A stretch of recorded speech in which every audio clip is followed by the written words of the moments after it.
If you're drowning, what would you think of? Beautiful memories or horrible ones? For me, neither. The young boy grimaced and struggled in the sea of water. I can't even remember my own name. He was dazed and hopeless in the void, with nothing but darkness all around. The young boy unconsciously sank into a deep abyss. Until I saw a faint light and felt like my existence was being pulled by a string, worlds flashing by in a blur. He spun endlessly in the flow of time, my soul pushed into countless lives. The young boy choked on his bitterness, but all of them rejected me. He groaned in pain, and then I was torn away, drifting once more. Once again, I, a lost soul, sought a form to call my own. The young boy woke up in the form of a child, reborn again and again. Until then, he drifted into a body in the middle of a dark forest. At that moment, Vermil breathed out tiredly. He furiously clenched his teeth and cursed. Vermil hung his head and mumbled in frustration. I failed. It escaped.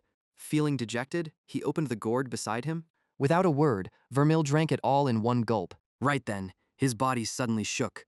Vermil suddenly choked and collapsed to the ground. He helplessly muttered, "No, I can't." After that, Vermil lost consciousness and closed his eyes. As he saw Vermil's body lying there, finally, the young boy quickly entered Vermil's body without hesitation. He happily sat up. I found a body that can contain me. Looking down at the unfamiliar hands, Vermil wondered, what's happening? The next moment, he shouted in shock, "Wait, I'm alive again." Vermil suddenly smirked. He rolled on the ground and laughed maniacally. Vermil laughed with tears in his eyes. I really am alive, in an adult man's body. He puzzledly held his head and asked, "What's with this relief, Noah? That's my name. I remember the fragments, Earth, the stars, the anxiety about something. Everything is so chaotic, like I've waited so long for... What?" Vermil was stunned, holding the gourd in his hand. Where is this? Who am I? And what's this disgusting taste in my mouth? Did this guy just drink poison? He calmly opened a scroll he had with him. Reading the contents, Vermil sighed in relief. Well, at least I know whose body this is. His name is Vermil, right? Thanks for everything, Magus Vermil. I hope this restoration potion helps. Restoration potion? Then, he shivered and shouted. It looks like it killed him, rather than restored him. Whoever this guy is, he clearly has some enemies. Vermil didn't hesitate and stood up. I'll worry about that later. He looked around and commented, "These monkeys don't look much like Earth monkeys." Vermil observed carefully and confirmed, "At least I don't think so." He scratched his head and guessed, and they're too small to have caused the wound on Vermil's chest. Then, feeling uneasy, Vermil prayed aloud, "Whatever caused it, I hope it's gone by now." Meanwhile, a creature watched him from afar. It drooled hungrily. At the same time, the creature's saliva dripped onto Vermil's head. Before he could even react, it lunged at him. The monkey landed strongly on the ground. Seeing it, he shouted in shock, "What the heck is that?" It didn't hesitate and jumped onto him. Vermil screamed in horror. What kind of place did I just reincarnate into? Facing a life or death situation, he instinctively dodged. The aggressive monkey threatened with a loud roar. It relentlessly tried to catch him. Terrified, Vermil ran as fast as he could. Meanwhile, he angrily mocked himself. Damn it, am I just going to run and die like a coward? Determined, Vermil thought, right after being reborn, no. He stopped and turned defensive. I will fight, I will. As he stepped back, Vermil bumped into a tree. Realizing this, he felt hopeless, pinned in a corner. Then, the monkey swung its claws. In a panic, Vermil raised his hand to block. Suddenly, magic appeared from his palm. Vermil launched a gust of wind at the monkey's hand. After that, he fell to the ground, confused. In the crisis, Vermil stared at his hand. I just used magic. As he confidently realized it, the monkey clawed his face. I can do it. The monkey coldly killed Vermil. He lay defeated on the ground. Vermil's soul left his body, bitterly remarking, "Wow, killed that fast, might set a record in some categories." He resigned to his fate. Fine. I didn't expect this life to be any different than the last. Suddenly, Vermil jolted with realization. Wait, my past life and what happened after, I remember now. Reflecting on the past, he thought, I always believed something would happen after death. Watching the endless crowd, Vermil felt weary. I just didn't expect to wait in such a long line. Curious. He inched forward step by step to get to somewhere. Just then, a hole unexpectedly cracked open. Vermil nervously looked around. This is new, and so boring it's making me imagine things. He thought sadly. All I can do here is imagine and reflect on life. Vermil remembered his short life. It wasn't great. I never married, never had kids. He hadn't lived long enough to grow old. All I have is a useless degree. Yet, he was still happy. But I loved teaching music. There were moments I'd never want to forget. Vermil helplessly shared, but fate, it's cruel. My love for that job meant colleagues had to lend me their sick days so I wouldn't get fired. He sadly looked at his body lying there. In the end, it meant nothing. Years passed, hundreds of years, even thousands. I stopped counting, just moved whenever the line did. Vermil despondently continued up the stairs. He nearly went insane, an endless boredom.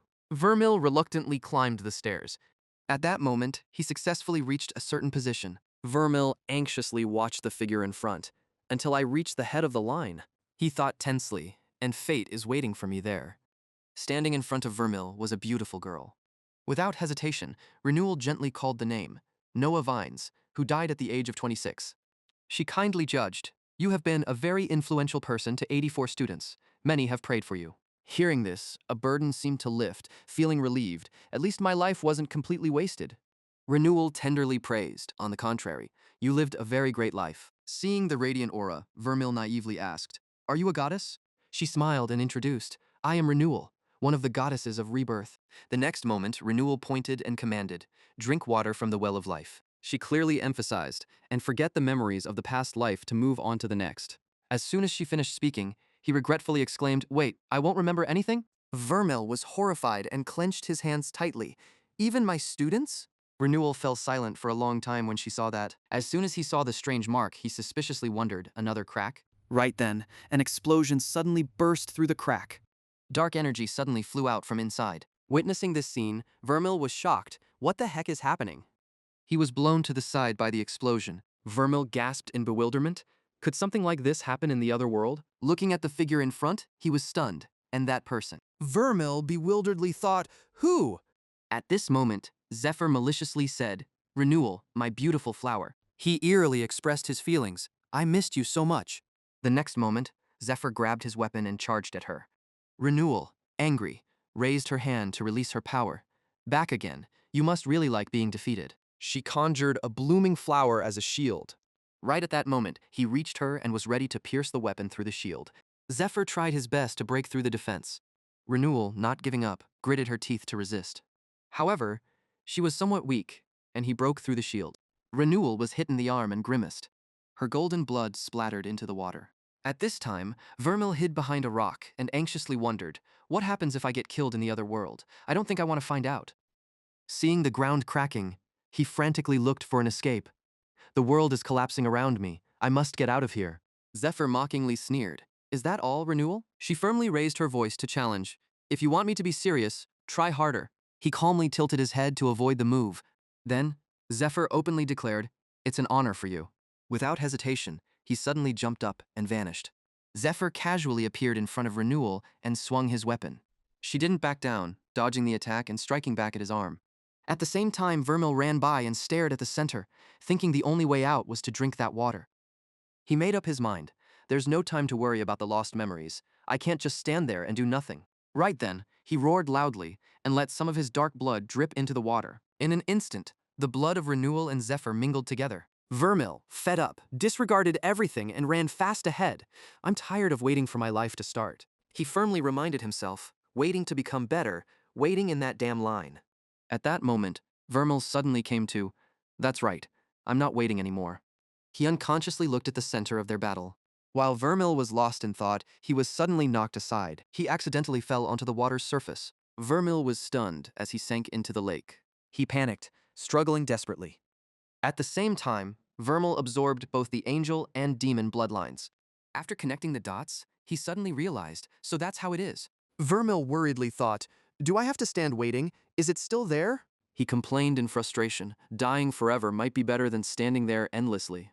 Out of nowhere, a dark rope suddenly wrapped tightly around his neck. Vermil was shocked as he was abruptly pulled back. He couldn't resist and returned to his body. Just seconds later, Vermil awoke once more. He looked around in surprise. "What's this? I'm alive again." Vermil was stunned, unable to believe his eyes. "What the heck is this?" After that, he felt bitter as the monkey bit his neck, and he died again. Vermil was frustrated, counting the number of times he'd gone through it, over and over. Once it reached the dozens, it scratched him straight on the chest. Vermil's spirit left his body. Then he thought, no, hundreds of times. Everything became blurry. He was tired of discovering that every death was the same, and each time he returned to find himself with the gourd. Vermil choked up and told himself, "It's torture. He gritted his teeth and encouraged himself, but whatever it is, it's better than the endless boredom of that place. Vermil was secretly happy at times when he could get Vermil's things. He was completely disappointed that his magic never returned. Vermil was stunned, confirming, I can still feel it, lurking somewhere in the fog of my mind, but death brings experience. He was confused, looking at his unblemished chest. I don't know why, but the monkeys always use the same moves. Vermil cracked his fingers and resolutely said, let's try again, and after each death, I learn a little more about dealing with them. He deliberately stood at a distance, then learned his lesson, how they tense up before charging. Vermil persistently observed their every small movement, how their eyes revealed their actions. He quickly saw through their attack paths, how they telegraphed their claw swipes. Vermil knew his own abilities well. I don't get stronger or faster. He firmly concluded, but I'm not going to waste these lives. Then Vermil used all his speed to punch it straight in the stomach. I've waited in that place for millennia, and I've run out of patience. At that moment, his eyes burned with intense determination. Vermil arrogantly declared, you wouldn't understand. The monkey, unwilling to be outdone, let out a piercing scream. He disdainfully dodged perfectly. We're not playing the same game. Vermil gracefully evaded all their moves. The next moment, he coldly remarked, doesn't matter how many times you've killed me. Then Vermil decisively swung his fist. The monkey, not expecting it, was left dumbfounded. He bluntly punched it in the face. I only need to kill you once. At the same time, Frederick and Aurora were patrolling the forest. Vermil saw them and urgently called for help. Help me, he heard and was astonished. What in this darn plane? He clutched his injured arm and frantically explained. I'm lost, please. I need help. Inside, Vermil was confused, wondering, are they riding flying swords? Frederick landed and politely inquired, oh my, what happened to you? He stuttered and thought to himself, I can't tell the truth. I don't know what Vermil is doing here, or even who he is. After a moment of thinking, Vermil decided to come up with an excuse. I got injured, a monkey hit my head, and all my memories got scrambled. I only know my name is Vermil. Upon hearing this, he and Aurora looked at each other skeptically. He suddenly remembered something and quickly searched his pocket. Hold on. Vermil handed out a card. Here, can this help? Frederick, seeing this, deduced, you teach at arbitrage? He heard this and was amazed. Teach, maybe, as I said, my memory. He frowned and questioned. Must be a fierce monkey. Is it a capture beast? He spoke up to dismiss that theory. Of course not. He's still alive, and not burned at all. It's probably a fake person. Frederick shrugged and sighed. If they're strong enough to take down even a teacher, it's a bad omen. Then, he signaled him to hop on, stand behind my board, and I'll take you back to arbitrage. Frederick took off his cloak and smiled, introducing himself, by the way, I'm Frederick. Vermil stepped on and nervously asked, okay, are these things safe? He laughed and patted his shoulder reassuringly. No need to be scared. I don't want to deal with a dead arbitrage professor, so hang on tight. Without hesitation, Frederick signaled confidently, head to arbitrage. Within a few hours, they had reached the location. At this moment, he worriedly contemplated, if Vermil is a professor, people must know who he is. Vermil thoughtfully determined, the person who tried to kill him must be someone he knows. He reminded himself cautiously, I need to be careful. I'm no longer as safe as I was in the forest. I don't even know who my enemies are anymore. Right then, Vermil was faced with a breathtaking sight. Frederick announced loudly, we're here, Arbitrage City, home to one of the greatest runic academies on the continent. He warmly welcomed him. Welcome back, Professor. After looking around, Vermil eagerly evaluated. Danger aside, this could be perfect. What better place to learn magic than an actual academy? Just have to avoid any extra attention with my amnesia excuse. Sensing the tension, Frederick calmly reassured him. Don't worry, you're in good hands. Hearing this, he pondered, if anyone here, either that or they discover I'm a fake and I get turned into a lab rat for eternity. Suddenly, Richard stepped out in a deep voice. What is this I hear about Vermil being back? He skeptically examined him. And here, I thought you were just being classically absentee. What the hell is that on? Vermil bewilderedly explained, I wouldn't know. Hit my head and I lost some memories. Richard heard that and sighed, saying, Indeed, you do look really injured. Don't you remember who I am? He waved his hands cluelessly. Are you a doctor? Hearing the innocent question, he was helpless. I'll take that silly joke about my role as a denial. Vermil awkwardly scratched his head. At least you should show some concern, right? The next moment, Richard seriously revealed his identity. Let me remind you, my name is Richard and I specialize in therapy runes. Without hesitation, he placed his hand on his chest. Richard gravely suggested, let's have a look for a moment, shall we? Staring at the action, he fearfully wondered, is this going to reveal I'm not Vermil? Frederick cautiously inquired, "Don't tell me you raise a hand to reject the idea? He's not the person. I'm just feeling it." Then, Richard commented confusingly, "Strange indeed. Vermil is very peculiar. Your mind is very chaotic." He uneasily explained, "I suppose it'll be better if I get some rest. That's the best way to cure memory loss without being high. More importantly, does he realize the old Magus Vermil is dead and gone?" He nodded in acceptance and stated, "I will see if there's nothing left to heal. Time will decide if you recover more. It's really unfortunate." Meanwhile, Vermil frowned, speculating. He seems to hate Vermil this much. Could he be the one who poisoned him? Richard turned to thank Frederick. "Thank you for bringing the Magus back here. We assure you'll be appropriately rewarded." He shrugged off, replying, "Any decent person would do that. Good luck, Magus." Next, he calmly reported, "I'll inform the principal about your return and condition. Do you remember where your room is?" "Of course not. Follow me." As they reached the door, Richard stopped and pointed to the Magus Vermil nameplate. "Here." He extended a hand and signaled, "Key." Seeing his puzzled expression, Richard had to perform magic. "Then I'll cast a spell over it." As soon as the door opened, the room inside was extremely messy. He coldly instructed, "I'll send someone to check on you later. I suggest you stay here until then." Looking around, he internally assessed, Vermil definitely wasn't one for cleanliness. Seeing the blank expression, Richard frowned, scrutinizing. Hearing the door slam shut, Vermil was startled and internally reasoned, "Not sure why, but I feel like he knows more than what he said." Looking at the chaotic scene, he sighed exasperatedly. "Man, it's so messy." Vermil curiously touched the key. This must be the door key. Why did Vermil leave it behind? He sat down and muttered to himself, "Let's see if I can find out anything from this mess." Vermil read the papers on the desk and deduced, "So I'm a teacher again. That works for me. Seems like he had a note for a student here." At that moment, he cried out in horror, "What the heck?" Vermil stood stunned, cursing. The previous owner of this body was sick. No wonder someone killed him. He was confused and wondered, and he was a magic professor. Vermil angrily threw his belongings to the side, thinking, "How can I teach when I don't even know myself?" He sighed and covered his face, complaining, "What a mess." Just then, the door suddenly rang. "Hello." Vermil snapped out of it and looked toward the door. Right then, a big man pushed the door open. "Vermil, it's Braden. I heard you're back. What happened out there?" He awkwardly explained, "Sorry, but I got hit pretty hard and lost my memory." The man sighed and scolded, "Idiot, don't say I didn't warn you. How bad is the memory loss? The Linwicks will be furious if you get hurt and don't get proper treatment." Hearing this, Vermil nodded in agreement. "At least this guy doesn't seem to hate me. That's good. Look at the size of his arms." Braden earnestly advised, "You have class in an hour, but if it's serious, we can ask another professor to cover and then get someone to check you more thoroughly." He hesitated for a few seconds. "Sounds..." The man hesitated and explained, "I'll be back after being away for a few months, so I can't help you much."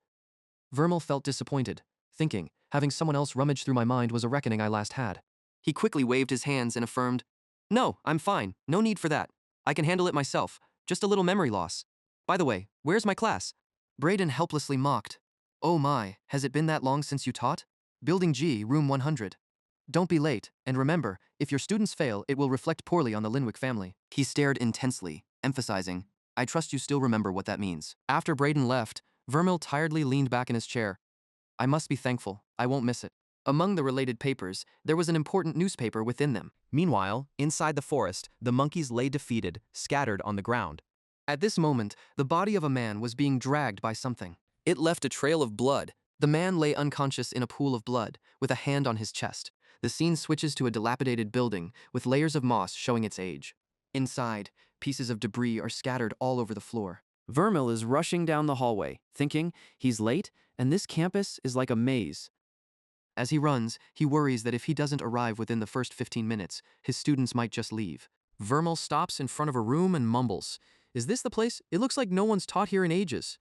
He pants, looking around, and wonders, "Why is my classroom so out of the way? I haven't seen a single student or teacher on the way here." Vermil feels a bit anxious, not knowing if there's anything useful here. From the door, footsteps echo. Someone is coming. The person appearing is Isabel, juggling a glowing orb in her hand.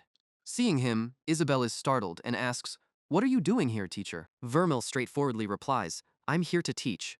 Behind him, another young man steps forward and asks, "Who are you talking to, Isabel?" He looks at him and wonders, "I've never seen that teacher in class before." Hearing this, Vermil feels confused inside. "Seriously, are these my students? I thought they were kids, but these ones look almost my age." Todd covers his mouth and turns to ask, "Do you think he knows the class started 40 minutes ago?" Isabel continues. Maybe he thinks he's the only one in the class. Vermil clears his throat, startling them, telling himself to act normal and not let it show, thinking he might win over some students. Then, Vermil gives a thumbs up and smiles friendly. Let's have a really fun class. Isabel nervously asks, "What are you doing, teacher?" Vermil foolishly replies, "Nothing, I'm just here to teach." Seeing that, she feels a bit worried. He seems strange, Todd agrees, saying he's acting odd today. Vermil lightly taps his head and explains, "Please excuse my weirdness. I got hit in the head and lost a bit of memory." He smiles broadly and requests, "Now sit down. It seems no one else is coming, but I'll start teaching." Hidden behind is a calculating smile, thinking, "And you'll have to answer all my questions." Todd scratches his head and says, "There's no one else, teacher." Isabel continues, "It's just us. Todd and I are the only ones stuck with you." Vermil puts down his empty bag and says, "All right, 2 is still better than none. Please sit down." Todd blurted out, "Are you serious? You're seriously going to try teaching us? We're at the same level. You only got this job because you're a Linwick member." Isabel crosses her arms and remarks, "This is getting interesting." His eyes widen at the mention of that name again. Linwick, his family must be powerful. Isabel speaks up. "Look, let's make a deal. Just pass us for free and we'll get out of your sight." Todd turns to ask, "Can't we just leave it as it is?" Vermil frankly replies, "I'm afraid not, and I may not be very skilled, but haven't you ever thought that maybe I have some experience you don't?" Isabel's expression clearly says no. He smiles bitterly and adds, "Regardless, I have your time until class ends, so whether you like it or not, I'll be teaching." Todd wonders, "What are you going to teach us? About that time you seduced a student." Isabel chimes in, "Wasn't he your student? I can't believe the school didn't fire you for that." Vermil gets a bit angry, bangs the table, and scolds, "Silence. I'm your teacher. You don't have to like me, but you must treat me with respect." He thinks, "Even though I understand why you don't." Oh, Vermil, the pervert. Vermil bangs his hand on the board and demands, "Now let's talk about runes." He's startled when the chalk breaks and falls. Vermil pretends to be serious and asks anyway, "Runes, what are they?" Isabel, bored, asks back, "Are you kidding?" Todd is surprised and wonders, "What's that? Are we kids?" He laughs, stands up, and continues, "A rune contains energy and allows you to cast magic. Everyone knows that." Vermil writes it on the board, thinking, "And now so do I." And below, they say, "He's crazy." He frowned and pointed, scolding them, saying, "I don't think either of you understands what you're talking about. You've just given the most meaningless definition possible. I didn't ask what a rune can do." Vermil seriously rephrased his question, "I'm asking you what it is." This statement hit them like a bolt of lightning. Isabel, feeling a bit anxious, hesitated and asked, "What do you mean?" Vermil thought to himself, "Got them hooked now." After writing a few words on the board, he spoke seriously. "You know what a rune can do, but what is it? We can't fully utilize a tool until we understand how it works." Vermil smirked with satisfaction, thinking, "Sure, I might not know what the heck a rune is, but I'm sure hardly anyone understands them at the most basic level." As expected, Todd held his head and said, "I don't really know." Isabel echoed him, "I don't know either, but does that matter?" Vermil unexpectedly praised them loudly. "Great question, Isabel. Let's talk about magic for a bit. What can magic do?" She shrugged and answered, "Anything." His curiosity was piqued by her answer. "Really? Runes have no limitations at all?" Todd explained. "Well, you can only use one rune at a time," Isabel added, "and it can't bring someone back to life." Vermil quickly wrote on the board, "Great, magic has its limits. Understanding starts with grasping the most basic foundations." "And it obviously can't bring the dead back to life," he noted. Todd blurted out, "But no one really knows what a rune truly is, right? You never said you knew, did you?" He quietly took a book from his belt, thinking, "It's good to know runes are still being studied." Vermil opened it and read aloud, "Anyone who says they know exactly how something works is either lying or deluded." He looked at the book, then drew a rune on the board, mumbling, "There are always more things to learn." The two students sat there stunned, holding their heads in amazement. "Is that your rune, sir?" Vermil confirmed, "It's a rune." They were surprised and asked together, "You just drew that?" He answered frankly, "And it's in my book." Inside, Vermil thought, "I've completely messed up. Clearly, I shouldn't have done that." Todd stood up and said, "Are you just going to show us for free, sir?" Isabel scoffed. He really did hit his head. Vermil explained, "Isn't it a teacher's job to pass knowledge to their students?" He reminded himself to be careful with his next questions. When Vermil asked, "So what is this?" he immediately got an answer, "A level 1 grade A fire rune." Vermil mumbled another question, "A low-level rune? What makes it low-level?" Todd answered briefly, everything. He snapped his fingers, creating a flame in his hand, adding, they can't hold much magic and are harder to control than higher-level runes. Higher-level runes are also much stronger, Todd affirmed, but that doesn't mean low-level runes are weak. He demonstrated, watch this firepower.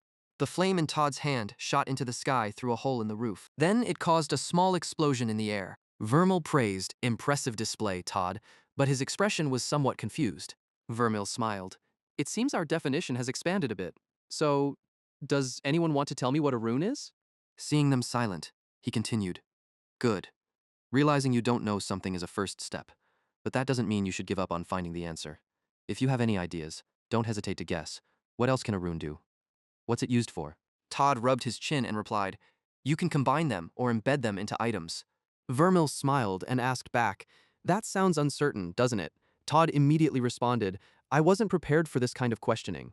He put the chalk on the desk and said, think about what makes a rune and give me an answer in the next class. Now, let's continue. Vermil thought, and now for the most important question. He spoke up. It's been a while, Isabel, and you haven't answered yet. How do you activate your rune? She was a bit worried, but replied, just imagine yourself diving into the soul, I suppose. Isabel stared at him and asked, is there anything else? Vermil sat down and said, let's find out together. If you're not confident in your answer, do you really know what you're talking about? Keep going, review your runes, and then tell me what happens when you complete them. I'll do the same. While Todd agreed immediately, Isabel hesitated a bit. Vermil thought to himself, all right, time to feel the magic. That's right, magic, runes. A question popped up in his mind. Where would these things be? Inside the soul. I've got plenty of experience as a soul, so this shouldn't be too hard. Well, I've used magic before. It's just like meditating. Not that I've ever meditated. Right then, a rune appeared, making Vermil ask out loud, wait, what is this? He seemed to be floating in the space of the soul, next to the runes. Vermil looked at them. I recognize these from the books. He observed and wondered. It seems I have 5 wind runes and 2 ash runes. Todd mentioned combining runes. Is it like combining notes to form a chord? Vermil reached out and touched them. There's so much I don't know. His face suddenly froze in astonishment. Vermil held his head, dizzy, as an invisible pressure built up. Behind him appeared a massive rune block, deep purple. Vermil was bewildered to realize, that's the 8th rune. It reminded him of that man. A few hours after class, Vermil closed his eyes tight, breathing in and out, focusing on visualizing the magical sigils. Energies appeared and accumulated in his palms. Vermil seemed satisfied. He did it. He looked at the light in his hand, feeling happy. His sigils were working again. But then, his whole body started shaking. He kneeled down, remembering, right, all energy, even magic, has limits. There's still so much to learn. After that, Vermil moved through the streets. He told himself, it seems like I can't go anywhere without someone staring or whispering behind my back. If I pretend to be in a hurry, hopefully, no one will stop me to talk. Vermil reminded himself, despite all the looks I'm getting, I should care less about what others say. He glanced around, more worried about someone punching him in the face or someone finishing him off. He decided to go to the library. The door slowly opened. Looking inside, Vermil couldn't help but be amazed.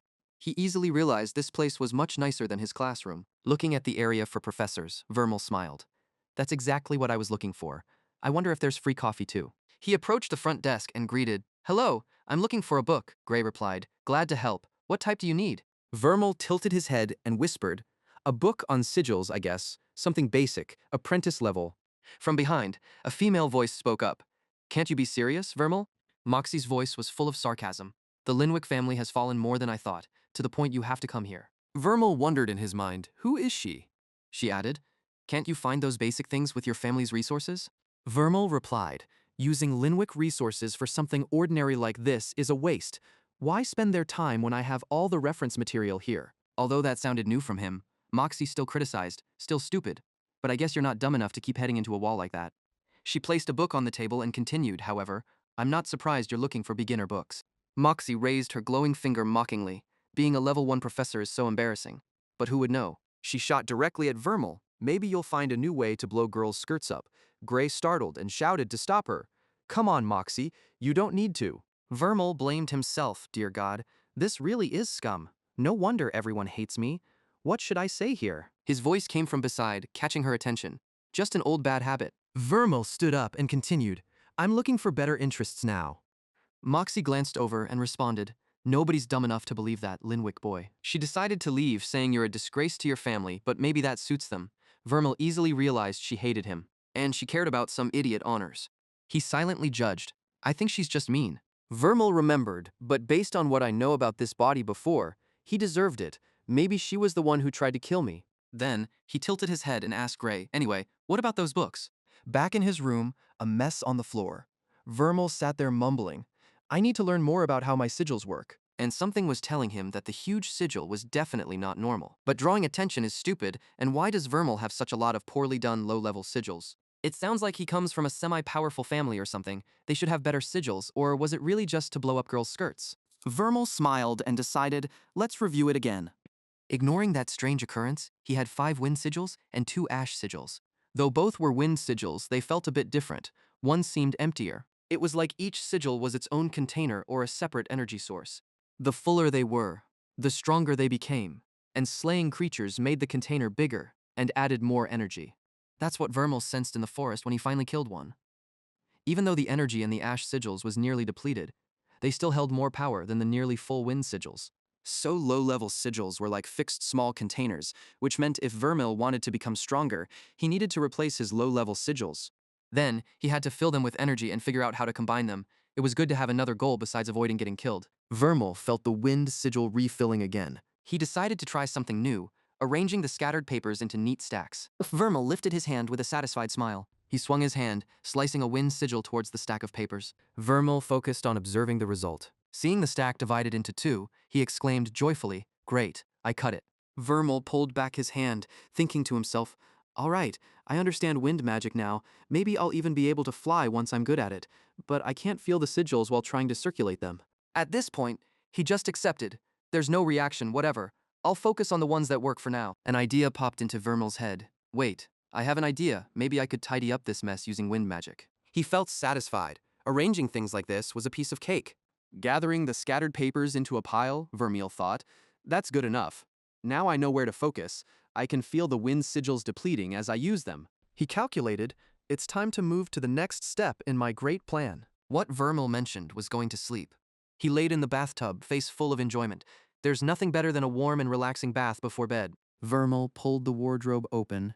Now let's see what's in the closet. The entire wardrobe had only one type of uniform. At least this person was consistent. Then, he decided to brush his teeth before bed. At that moment, someone started banging on the door, making Vermil stop. He decided not to answer. Maybe if I don't say anything, they'll think I'm already asleep or not, as the banging grew louder. He worried. What if it's the person who killed Vermil, coming back to finish the job? Vermil was startled to realize, wait, did I lock the door? The door burst open, revealing a long-haired figure. Vermil ducked behind the table, worried. I'm a goner. The person stepped onto the papers, coming in. That made her slip. Vermil heard it and gently peeked out to observe. He clambered up, wondering, what was that? Did she just slip on my papers? Seeing her head bleeding, Vermil placed a hand on her neck, checking for a pulse, and asked, are you okay over there? I can't feel a pulse. Is she dead? He quickly clutched his head in worry. Vermil's heart pounded. They'll think I... Right then, Moxie appeared with a sword, exclaiming, what the heck? Vermil hurriedly explained, I swear, it's not what it looks like. She glared down at the scene inside the room. Vermil knelt on the ground and said quietly, I know you like me, Moxie, and you have a good reason. Moxie tightened her grip on the sword, her brows slightly furrowing. His face was pale, trembling as he tried to convince her. But you have to believe me. I didn't do it. She remained unmoved, speaking in a low voice. You killed it. It's unbelievable. Hearing that, Vermil hastily clasped his hands, begging, please, she just fell there by herself. I didn't. He glanced around and noticed something odd. Wait, it's... While Moxie looked puzzled and asked, what are you talking about? She walked over to the person lying motionless on the ground, checked for a pulse. Are you trying your hand at comedy? Vermil didn't understand what was happening, feeling full of doubt. What the heck is going on here? Moxie looked at him and spoke. I have to admit, out of everyone, you actually managed to kill it. She asked if he was trained. Hearing those words, Vermil was puzzled. Why is she acting like everything is normal? He pointed to the person on the ground, sounding bewildered. Can you explain what's happening here? Who is this? Moxie opened a bottle and said with a sigh, you're such an idiot. Vermil replied, causing her to glance at him. Let's say that's true. Her words made him open his eyes wide with shock. That's a shapeshifter. He sneaked a glance, with the words a shapeshifter ringing in his head. Vermil asked in confusion, "What is that?" Moxie got angry and shouted, "Did you not read the warning I sent you?" He briefly remembered and replied, "Right, I did." She poured water into a glass while explaining, "How could you kill it without realizing it was a shapeshifter?" Hearing that, Vermil scratched his head and laughed awkwardly. "Well, it kind of slipped and killed itself." She downed a glass and said, "Oh my, you really are a lucky fool." Seeing this, he complained, "She's acting like this is her house." Vermil imagined and asked, "If it's a shapeshifter, does that mean it stole someone's body?" Moxie casually answered, "Yeah, though not anyone important, probably some unlucky maid." He curiously asked, could she still be alive? She calmly replied, "No, she's really dead, and you know shapeshifters can only possess dead bodies." Vermil reminded himself, "I need to be more careful with any bodies I leave behind." She explained slowly, "I don't know why a shapeshifter came here first. They're usually attracted to magic, but no one would practice in their own room and risk destroying it." Moxie set the empty glass down and suggested, "But anyway, I'd appreciate it if you keep this between us. If it gets out that a shapeshifter got past me and died at your hands, I'd never live it down." Vermil rubbed his chin, smiling with a hint of mischief. "That won't be free." Her expression turned serious, eyebrows furrowing slightly. "What did you say?" Moxie's face darkened with anger, her voice restrained. "You disgust me." Seeing her about to lunge, Vermil quickly waved his hands, denying, "What? No, it's not like that. I just wanted to ask a few simple questions. The hit to my head really messed me up, and I just want to know some things." Vermil thought silently. No charge sounds scary when everyone thinks I'm a pervert, and he clasped his hands, pleading, "Please." Moxie agreed to let Vermil explain. "Okay, you have 10 minutes. Your time starts now." He exhaled and started analyzing. First, why is there a monster inside the school? Isn't this place supposed to be safe? She glanced up at the frame and replied, "This is safer, but not completely safe." They both watched as a creature flew by, and Moxie explained, "Shapeshifters are a new problem, but they're far from the worst we've faced." She continued, "Monsters crave our runes as much as we want them." Vermil started to understand the issue. "You mean the energy from killing them, right?" "Yes, rune energy works two ways. Otherwise, it wouldn't make sense, does it? Listening to her, it's like we're really pulling runes directly from monsters." Moxie held out her hand, revealing a handful of small seeds. He thought to himself, "That's a seed." Then, Moxie released the seeds, letting them fall to the ground. The seeds hit the floor, creating soft, clicking sounds. In no time, vines grew, weaving and tightly wrapping around the body on the floor. She controlled it while saying, "How do you not know this? You're asking questions I thought only kids would ask, and although I really want to, this isn't sarcasm." Vermil watched for a while, then hesitated and replied, "It's just that my old memories are kind of fuzzy. Very fuzzy." His pupils shrank as he witnessed the scene before him. "What is that?" Vermil thought. She absorbed the shapeshifter with her magic. His face changed immediately, wondering what other crazy abilities she might have. Meanwhile, Moxie smirked, thinking that if she didn't know better, she'd think he was a shapeshifter, but even they'd be smarter than that. She asked, "What's the next question?" Vermil frowned, considering whether she'd mentioned a divine rune. He wasn't sure how they were identified, but the giant rune in his soul seemed unusual. Then he asked, "Has any monster recently had a divine rune?" Moxie's footsteps echoed in the room. As she walked to the bookshelf, she replied, "I truly hope not. Their powers vary, but the strongest could flatten all of Arbitage. The nearest was the dungeon beast, and even that's enough to pulverize you." Moxie added, "It's at level 2, nearly level 3, and has a divine rune." With a thoughtful expression, Vermil asked another question, "Why are there no books on creating new runes?" She frowned at the question, "Creating runes? If the Linwick house finds a way, let me know." Moxie's tone was questioning. "And why ask when you have lots of research in your magic book? Though I doubt it's useful." A sudden thought crossed Vermil's mind. "Magic book. I need to check it carefully." Then he asked, "Can't you learn by studying a pre-drawn rune?" She patiently explained, "All right, suppose you have a drawing of a rune with no energy. It's just a picture. Runes hold energy, but they need energy to hold it. Got it?" Hearing this, he understood.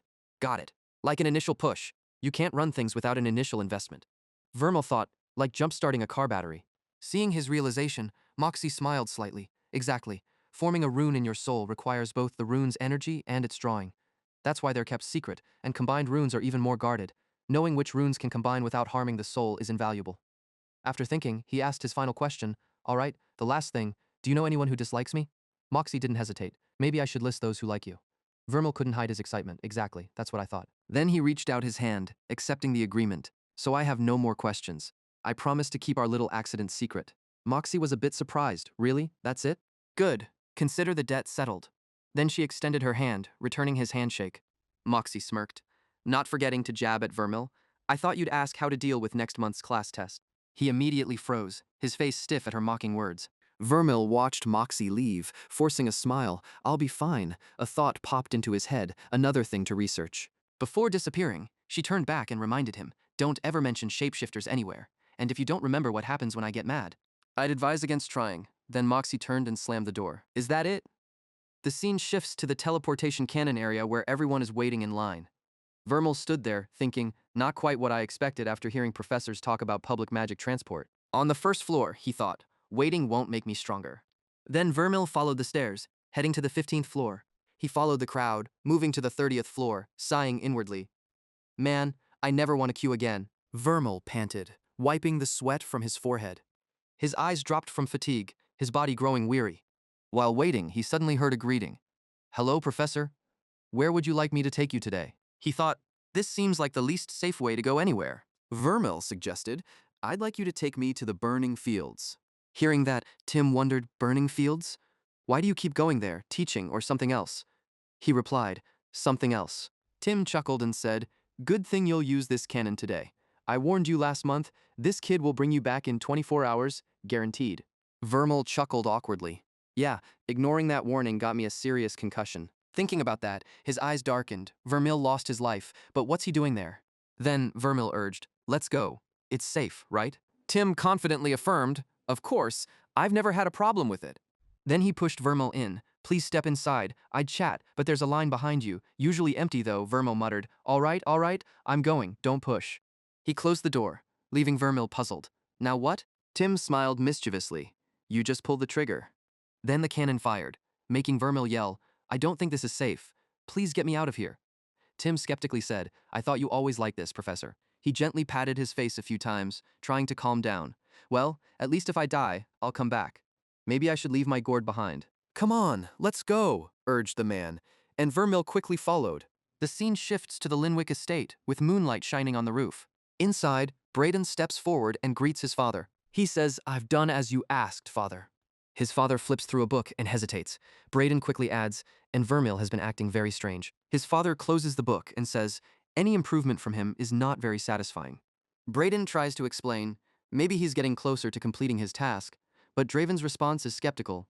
I don't really believe that, but it doesn't matter. He then says in a low voice, Vermil will serve his purpose. Draven looks up and asserts, from life to death. The scene shifts again, and we see Vermil in free fall, screaming at the sky. He's about to land on a charred field. The gravity pulls Vermil down hard, making tears and drool mix with his screams.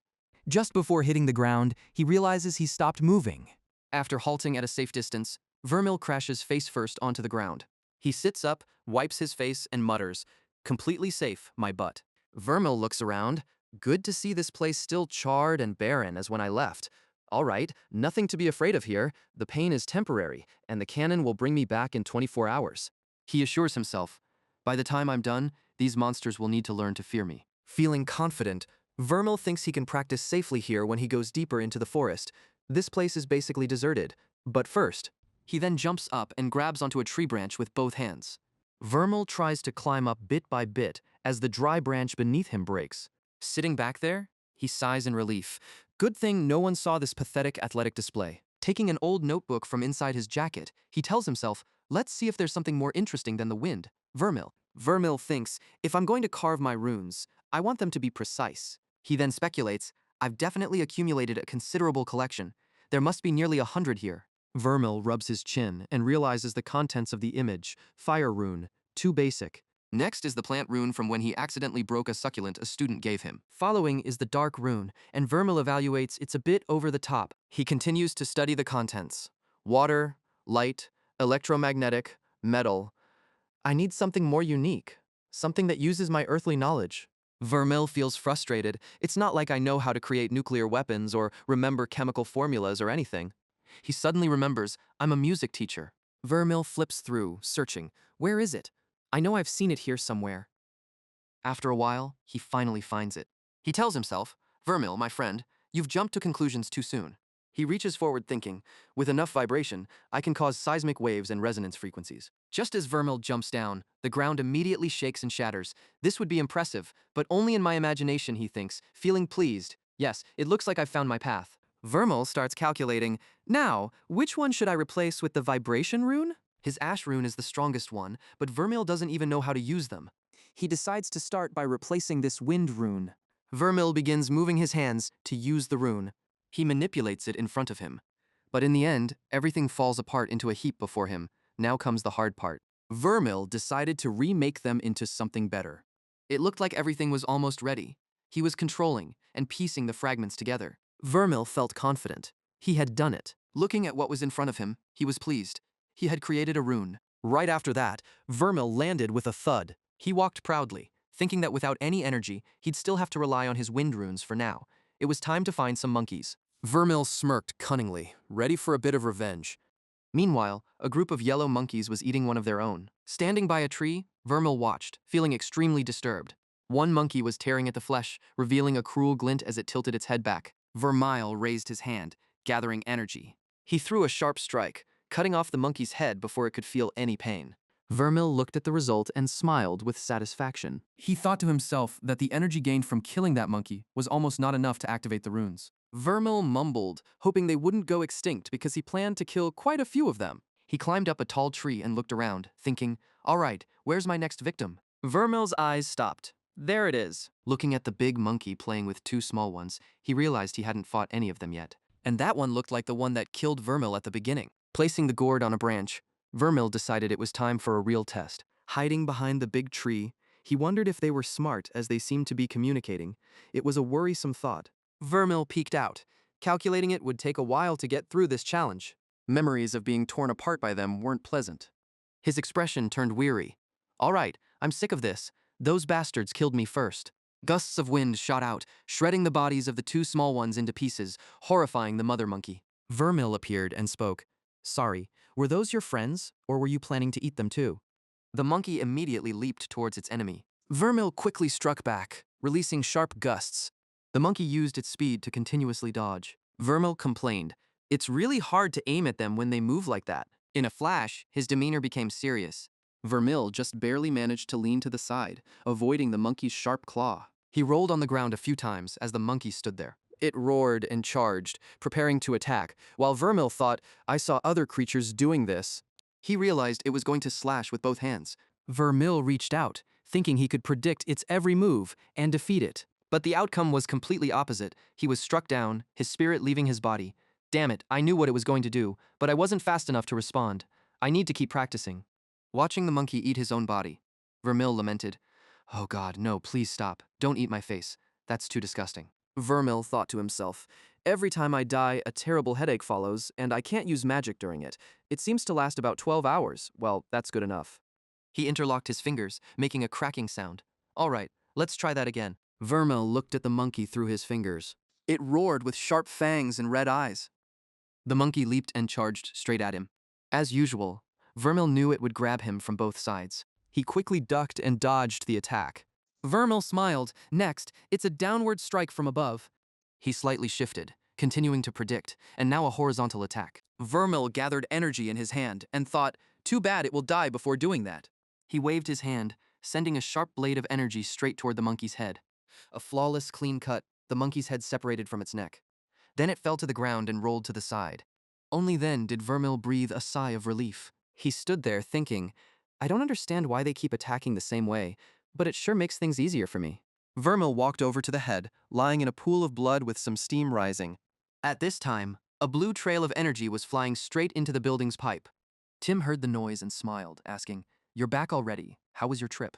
Vermil, looking worn out, opened the door and asked back, is this really the best travel mode? He exclaimed in surprise, oh my gosh, are you okay? He replied, I'm not hurt, just surprised at how fast I returned. Tim wondered, you must have used quite a few healing potions, huh? He raised an eyebrow hearing Vermil's answer. I guess you could say that. Tim laughed. I'm glad you're alive. Vermil thanked him wearily, to which he replied, no problem. He closed the door, thinking to himself, next time, I'll bring a spare set of clothes. Sitting on the podium, Vermil lamented, you guys are late again. The class started a few minutes ago. Hearing footsteps, he felt a bit satisfied. At least you guys are earlier than the last class. That's an improvement. Todd walked in and said, I told you, he'd be here again. Isabel was doubtful. How do you know? He didn't even come yesterday when there was class. He immediately demanded, doesn't matter, pay up. Seeing this, Vermil burst out. What does that mean? Are we not having class today? He thought to himself, I know I missed something when I went to the burning field. Isabel spoke up. Class is supposed to be every day, like yesterday, but you weren't here, Vermil asked. So why are you two here today? Todd replied, we usually use the classroom as a hangout spot, and nobody comes here. I guessed you'd be back today. Isabel sighed. That's unfortunate. He stood up and said, well, sorry for ruining your fun, but since we're all here, we should make up for yesterday's class. Vermil snapped his fingers. Besides, nothing better to hang out than learning together. The two sitting below were frustrated, but stayed silent. Vermil cleared his throat hesitantly. Anyway, how's the homework I assigned? Todd was blunt. I couldn't understand any of it, so I gave up and went for food to relieve stress. I thought about it a bit, Isabel replied. I don't know, runes are just runes. Can't you give us the answers? Vermil gave a pained smile. No, I don't know the answers either. This made both of them freeze. While erasing the board, he explained, I've told you all, if it were that easy, we'd have the answers. It's something we have to reflect on ourselves. Isabel skeptically asked, then why waste our time by telling us to think about it? Vermil pointed a piece of chalk at her and replied, you've answered your own question, it makes you think, and thinking is never a waste of your time. He wrote on the board and added, now, let's get to today's main question. Discuss why having good runes is so important. We can only have 7 levels for each tier, right? The two sitting below nodded continuously as they listened. A question came up. What happens when we level up next? Todd immediately answered. We combine all 7 of our runes into one strong one. Or, he hesitated to guess, we might try to do that. I think if we succeed, we can absorb or combine more runes of the same level. Vermil pondered while Todd's voice continued. That's how we transform general runes like fire or wind into special ones like frost or something similar. Isabel added, but if the combination fails, our runes might shatter, and then we'd be disabled until we could repair our soul damage, which could take years. That's why successful combinations are kept secret, and our intent when combining runes is very important. The more we understand what we're doing, the more successful we'll be at it. Hearing her, Vermil paused. I get it, he thought. That makes sense. He guessed, surely Vermil's family has quite a collection, but he didn't think accessing them would be a good idea. Then Vermil brushed his hands together and said, and I think that's all we need to discuss today. He pointed to the board. So, let's summarize what we currently know. Vermil continued explaining, runes are like buckets. The energy we fill them with is like water. Lower-level runes are smaller buckets compared to the higher ones, and when we have all 7 buckets full, we can combine them into a better bucket. He smiled and asked his 2 students, sounds reasonable, doesn't it? They nodded together, but with uneasy expressions. Vermil wrapped up with a question. That's everything about runes, right? In return, he got their evasive glances. He packed up and told the 2 of them, we don't need to answer right away. We've had a good discussion, and I don't want to overload anyone. We'll end today's class, and when we return, we'll continue discussing. Suddenly, both of their eyes looked in the same direction. Isabel wondered, okay, what hit you in the head? You're not like you were before. Vermil cleared his throat and replied, that's unrelated. The truth is, I quite like myself right now. Todd agreed and added, yeah, I see it too. You almost seem more respectable. Before they left, Vermil spoke up. There's one last thing. He reminded them, our next class is in 2 days, right? Isabel answered, if you say so, then yes, in 2 days, same time as today, Professor.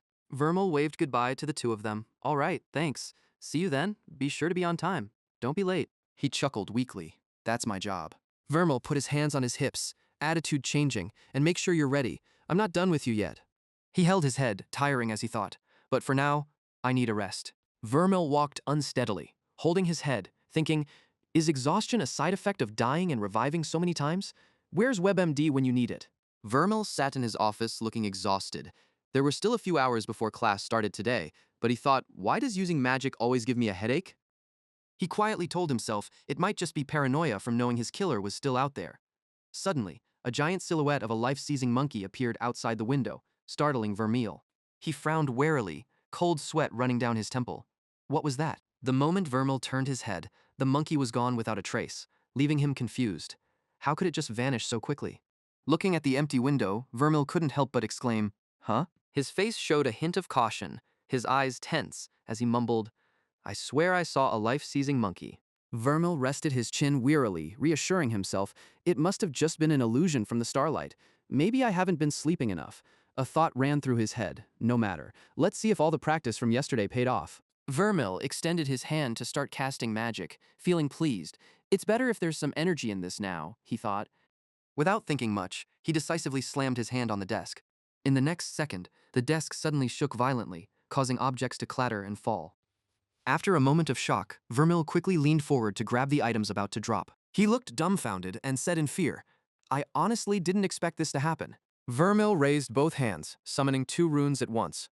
Observing for a moment, he concluded, if the runes of motion and wind both work perfectly, then I must be using the ash wrong. He suddenly stopped, his eyes wide open as if he just discovered something. Very quickly, Vermil brought over a piece of paper, a candle, and a lighter. He used the lighter to light the candle. Then he held a piece of paper before the flame, burning a small part of it. Vermil stood with his hands on his hips, waiting. After the paper had burned completely, leaving behind fine ash, he remarked, "Perfect." Vermil took a step back and started circulating his magic power. Now for the main event, he thought. The pieces of paper ash floated into the air under his control. Vermil displayed a joyful expression at his discovery, fist pumping happily. "I can't create ash, but I can control it. How did I not realize this before?" He shaped the ash into different forms, thinking, the runes don't create their element, they control it. Vermil looked at the flickering candle flame, a feeling of doubt rising within him. I wonder how strong a high-level rune is compared to a low-level one, he thought. He slightly smirked, silently gathering strength into his palm. Vermil confidently struck, causing the ash to spiral forward like a powerful cyclone. In just a brief moment, the candle was snuffed out by the air pressure. Seeing this, Vermil looked blank-faced, thinking disappointedly, seems like it's nothing significant.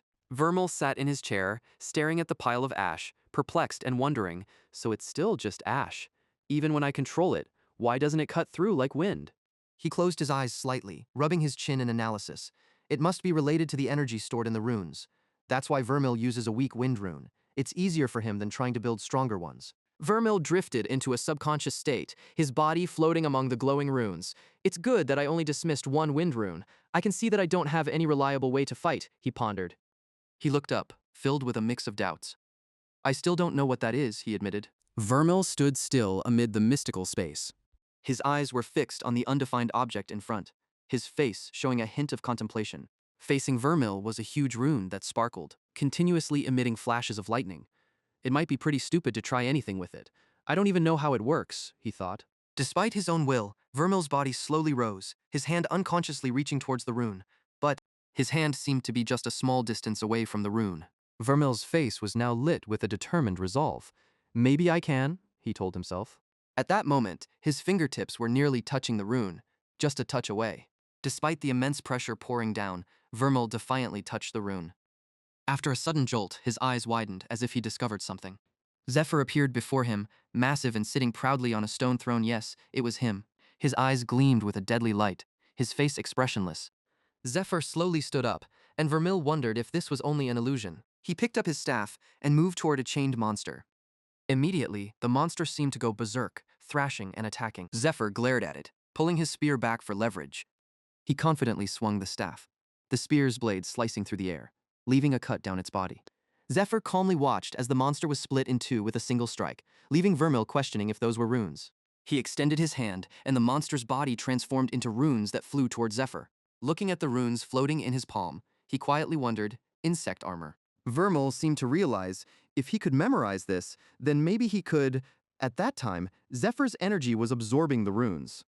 In a blink, the runes shattered into countless fragments, falling like dust in front of his astonished eyes. He had destroyed them. Zephyr raised his hand to control the rune fragments. Streams of energy slowly floated into the air. He began separating them around himself, and Vermil couldn't help but feel surprised, muttering, no, he didn't destroy it. He split it apart, and different rune fragments clustered around Zephyr. He squinted, focusing on one particularly bright rune. Zephyr reached out to that rune. Then he turned back to his throne, still gripping the rune. Vermil's thoughts raced. This rune shows me what it can do. Zephyr sat down on the throne. The glowing rune hovered beside him, and behind him, a giant rune split apart, dividing. The remains of the unfortunate monster were still there. Vermil guessed. It had separated the monster into pieces. The centipede slowly evaporated. Other runes appeared in turn, and not just the monsters, it could separate the runes. Returning to reality, He almost understood the issue. He thought, no, I can separate the runes. Combining ordinary runes like baking a cake, right? The whole space seemed to freeze for a moment. We can't separate ingredients once mixed, but isn't this allowing me to do it? After everything, Vermal finally understood. I might not crack an egg to retrieve the original ingredients, unaffected by the remaining mixture. Breaking from his subconscious, he slapped the table, excited by the discovery. I can combine and separate runes without worrying about combining. I can check them endlessly. Then Vermel looked at the clock on his desk and remembered the time. Oh shoot, the time, I'm going to be late. Without thinking much, he dashed out of the office at lightning speed. Anyway, I shouldn't touch that separation thing. I swear it almost squished me like a bug. Vermil rushed off like the wind, forgetting to lock the door. I need to get stronger to handle it, but if combining is the key to unlocking unique magic, then I just found a master key. So he hurried back to lock the door, reminding himself, I have to remember to lock my door. Noah, don't want to break in. Inside the classroom, Isabel and Todd were waiting with sour expressions. You're late, teacher. Vermil scratched his head as he walked in, awkwardly explaining. I know, I'm sorry, she turned to accuse him. You said you wouldn't be late, he explained. Actually, I meant being late was my work, but now I'm here. The boy asked, so what's today's lesson? Absorbing, while Isabel turned away in annoyance. Todd smirked in amusement while manipulating runes, feeling the potential of combining, the meaning of life. But Vermil's next words dashed his hopes. I'm afraid not, Todd. Nothing fancy. Actually today, I thought of organizing a little field trip, a training ground. The three of them quickly headed to the training ground. Todd grumbled loudly, really, as Isabel frowned, questioning. You don't even know the answer to your own question. So how do you plan to train us? Vermil just chuckled and said, I'm not doing anything here. You two will spar with each other. She immediately challenged. Is this just an excuse to avoid teaching us, isn't it, teacher? Isabel taunted, saying, You're just afraid you'll lose again, aren't you? Todd was stunned after hearing that, gritting his teeth and swearing. What did you just say? He got angry, explaining, that last battle was a draw, and you know that. She crossed her arms and replied calmly, Fine, then you shouldn't have any trouble beating me again. Watching the two of them seem ready to tear each other apart, Vermil was overjoyed and exclaimed, Yes, that's the spirit. Looking forward to next week's return of Professor Runebound, Todd rubbed his fingertips together as fire energies gathered. He spread his hand wide and thrust it forward triumphantly, taunting, Are you ready to feel this heat? Isabel was not to be outdone. She drew a sword from within herself and replied disdainfully, I beg you, your biggest threat is burning our dinner again. Just as the flames came at her, Isabel skillfully blocked them with her sword. Todd was also intensely focusing his energy, his face tense. Isabel took advantage of the moment to charge forward, tightly gripping her sword. The two stood facing each other in the training yard. The shield badge created a barrier to protect the wearer from a certain amount of magical damage. This modified version only works in the training grounds. Todd raised his fist forward, challenging if he was ready to take the heat. Isabel gently tucked her hair behind her ear and mocked, Please, your biggest threat is burning our dinner again. He touched his fingertips together, sparking a flame, and teased, Right, you look like dinner, she retorted. Really, that's terrible. Even you can do better. Save it for when Vermil isn't around. Todd quickly raised his hand, flames blazing, and shouted, Let's begin then. Vermil briefly startled, realizing, Fire Ring, a smart way to surpass necessary elemental rune alignment for oneself. Isabel leaned back, emitting a blue light, accepting the challenge. Then, come on. He was shocked as the sword was drawn from her, with the badge on her chest, questioning, What kind of rune is this, plasma? And how do they use magic without runes showing? Can I do that? At this moment, a foot stomped hard on the ground for momentum. Todd gave a loud shout and launched a fiery punch forward. Isabel quickly used her sword to block it. Soon after, both were knocked back. Vermil truly impressed. They're really intense about this. They'd better not hurt each other. Though she covered her face with one hand, her breaths becoming rapid, she still taunted. Come on, Todd. You're strong but not accurate at all, he worried, thinking, I hope I don't get fired for encouraging my students to fight. He pointed his palm out with a bright circle, boasting, Is this accurate enough? The flames shot toward Isabel, but she dodged every one, mocking further, Not good at all. Todd then summoned a stronger energy. Dodge this. Isabel gritted her teeth and raised her sword to block the attack. But not for long. Her sword flew away. Vermil, while eating popcorn, guessed, She lost her sword. Now it's over. Seconds later, Vermil was shocked by Isabel's next move. Why is she still charging at him? She didn't give up, determined to reach Todd. He stood before the rising energy, cursed, Damn it. Isabel drew her sword again and pointed out, You've exposed too many gaps, which surprised Vermil even more. She created another sword? Her movement was so quick that Todd only managed to raise his arm to block with his mana. He squinted, noticing something. Now Isabel's badge on her chest was glowing brightly. Todd braced himself, creating a shield, feeling frustrated. Damn, she's got that look again. In a flash, his shield shattered into pieces.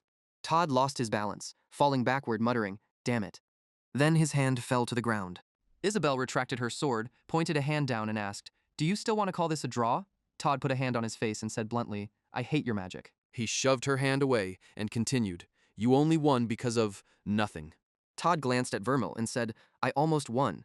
You dropped your sword." Isabel immediately pounded her chest and shouted, "I dropped it on purpose." He flared up, "Sure you did." She leaned in close to Todd's face and insisted, "Yes, I did." He loudly disagreed. "No, you didn't." And they kept arguing back and forth. "Yes, no."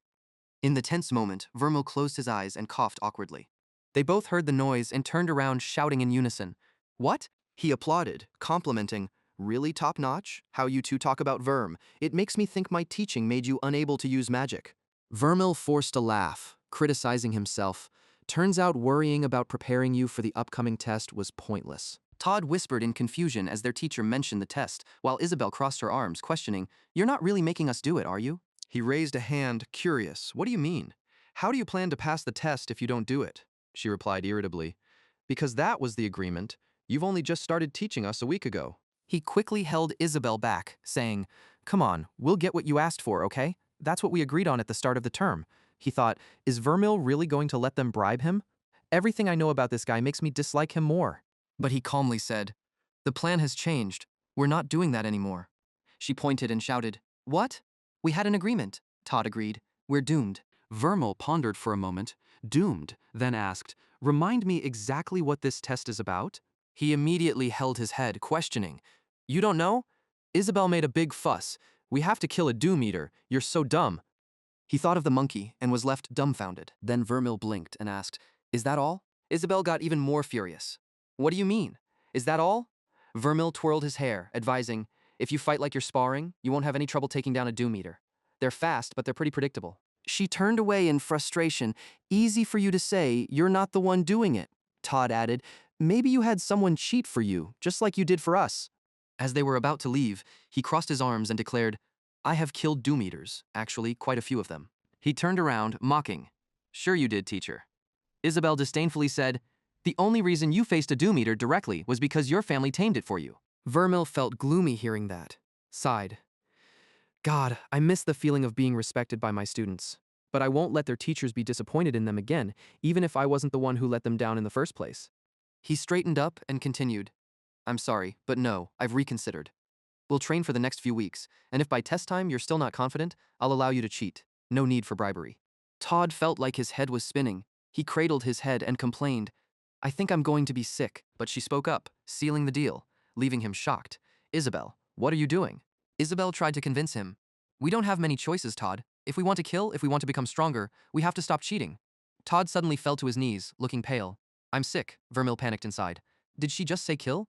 She turned around to remind him, "You have until the test day, Vermil. If we're not convinced by then, we'll back out and don't get too excited. You're still a terrible professor." Vermil smiled and responded, "I completely agree with you." A few hours later, he was gesturing wildly, cutting down monkeys. Finished, Vermil brushed off his hands, feeling proud inside.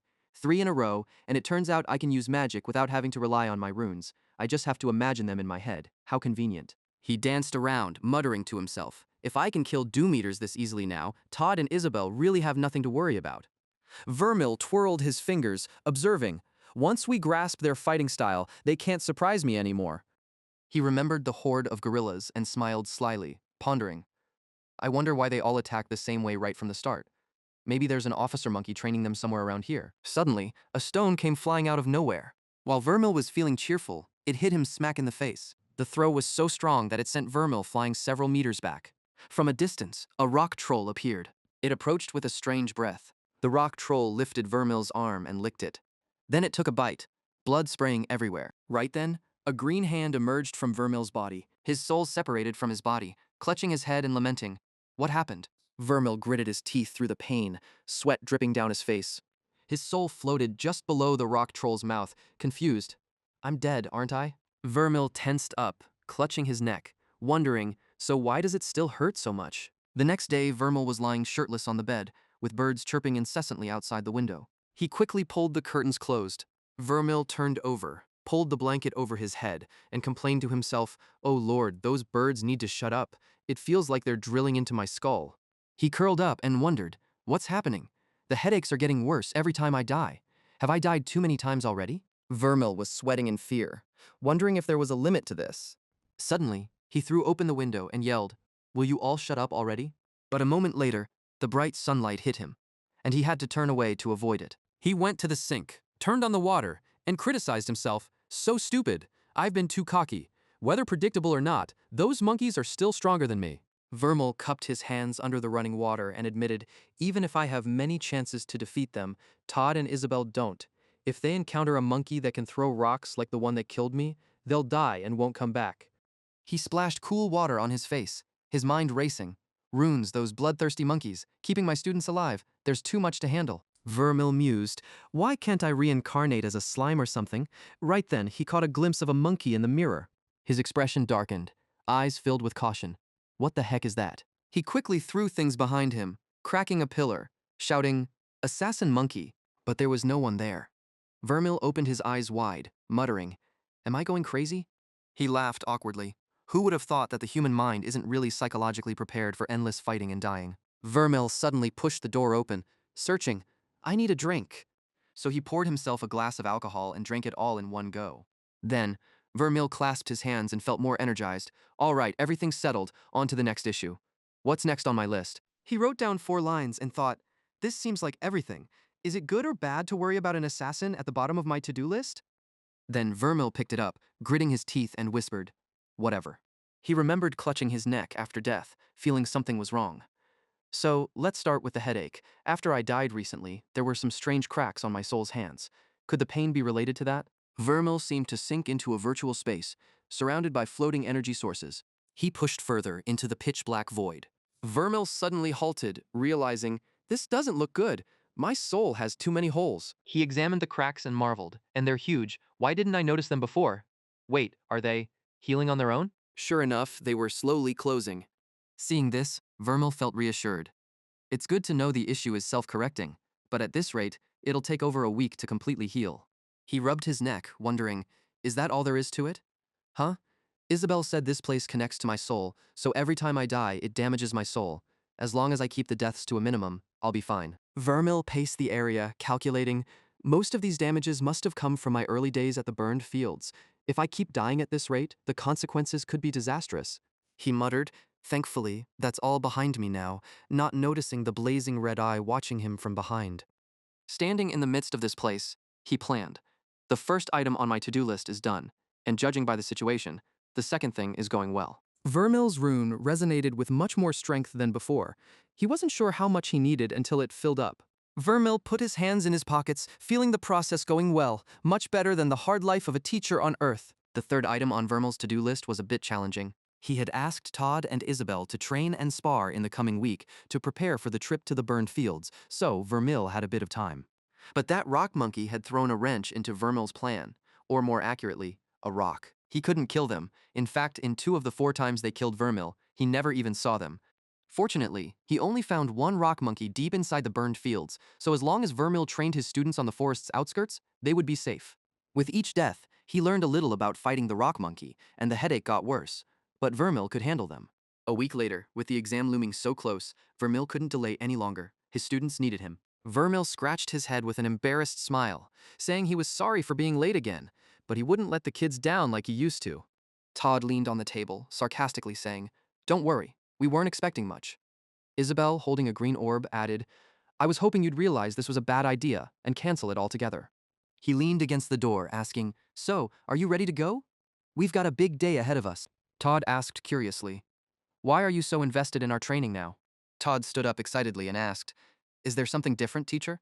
This question echoed in Vermil's mind again and again, is there something different? He remembered the time when he was a music teacher. Honestly, there wasn't much.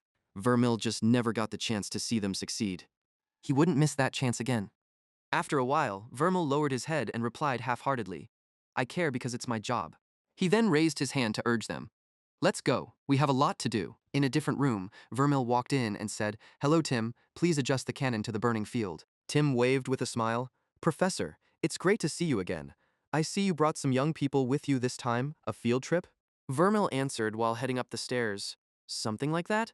We're training before the exam. Tim commented, doesn't sound like a bad idea at all.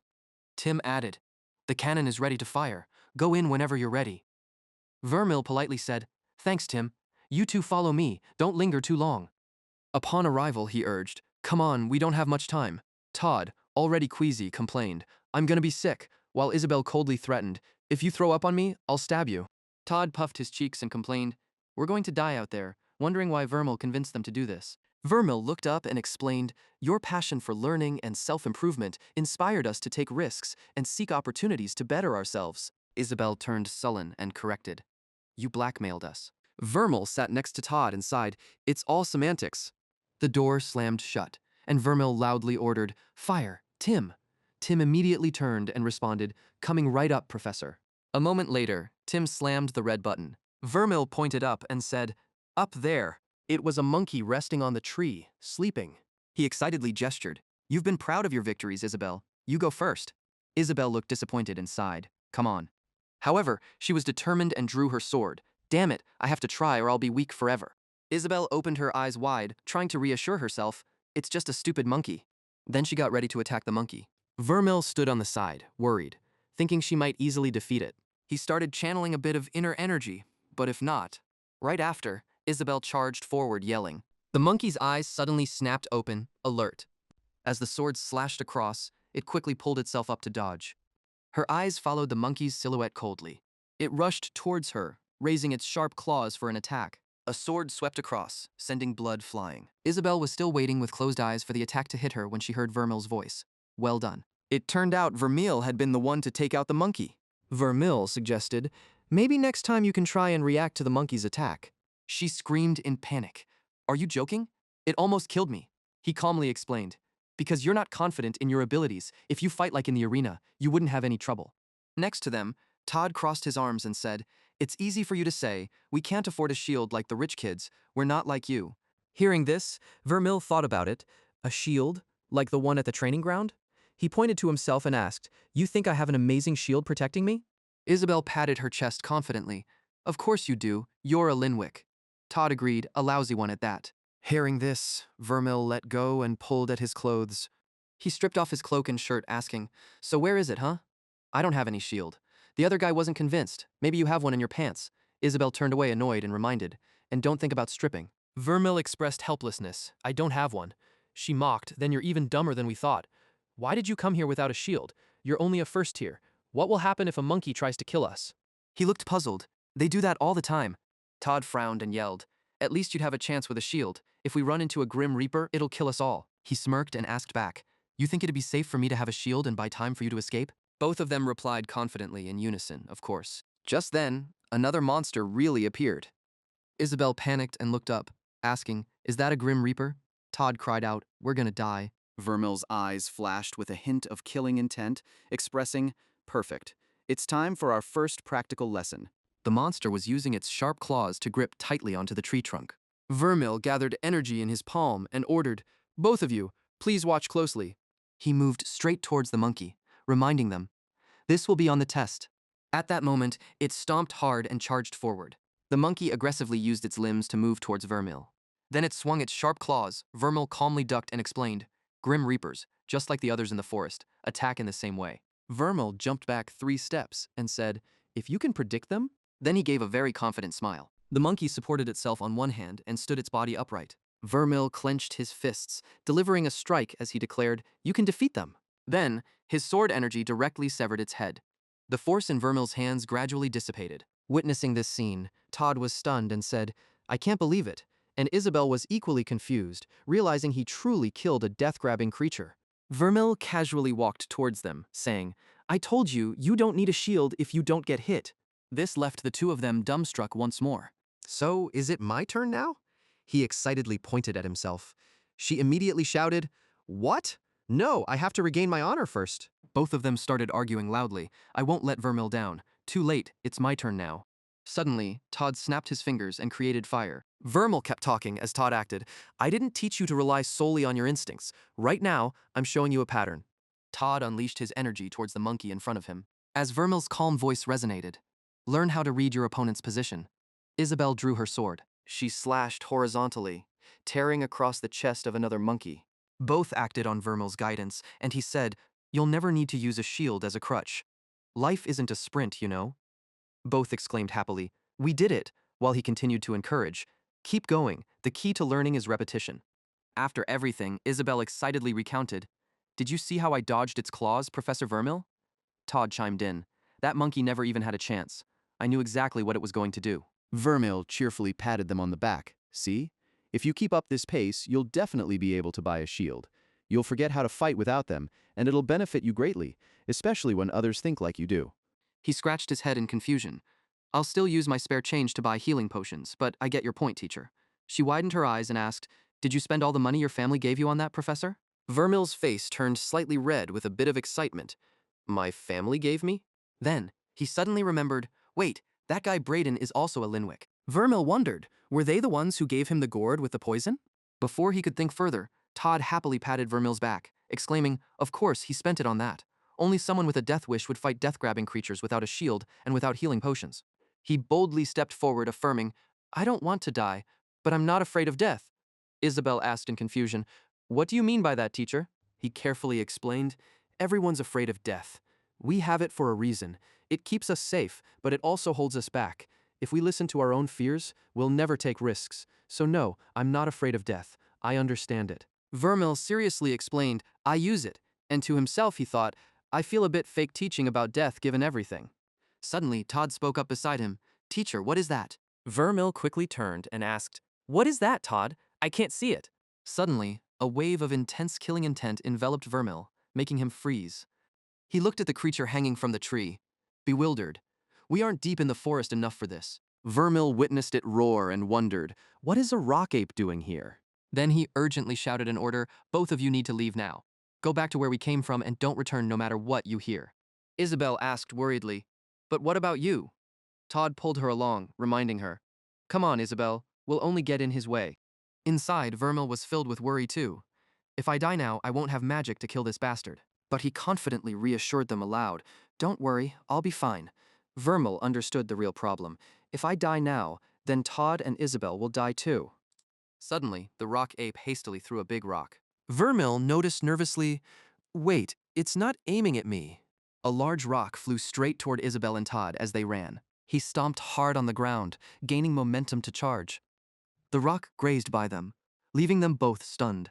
It drove straight into Vermil's chest, making them scream in fear, "Professor!" Isabel is running, turning her head back and yelling in panic, "Professor!" Vermil has been hit by a rock and is thrown back against a tree in the distance.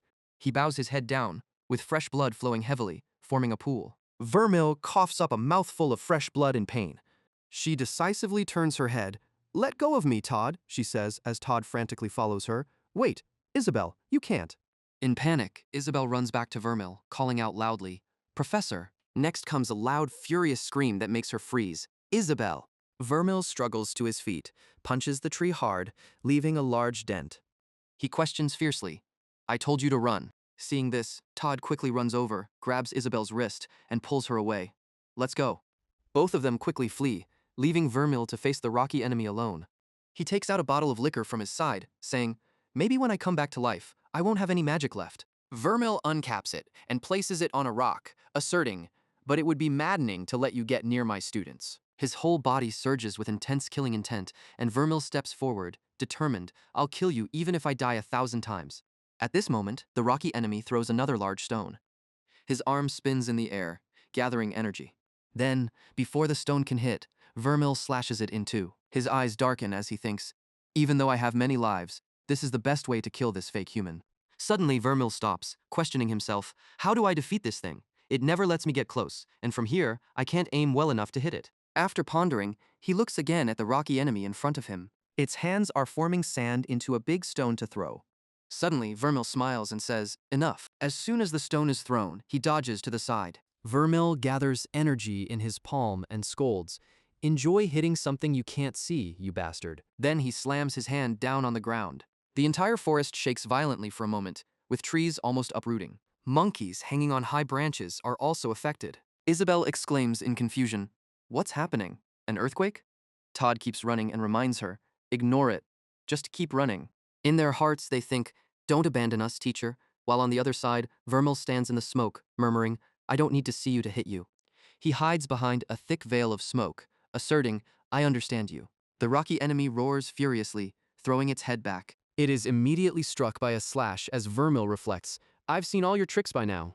The rocky enemy's view is increasingly obscured by black smoke. He smiles with excitement. I have a theory about you monkeys.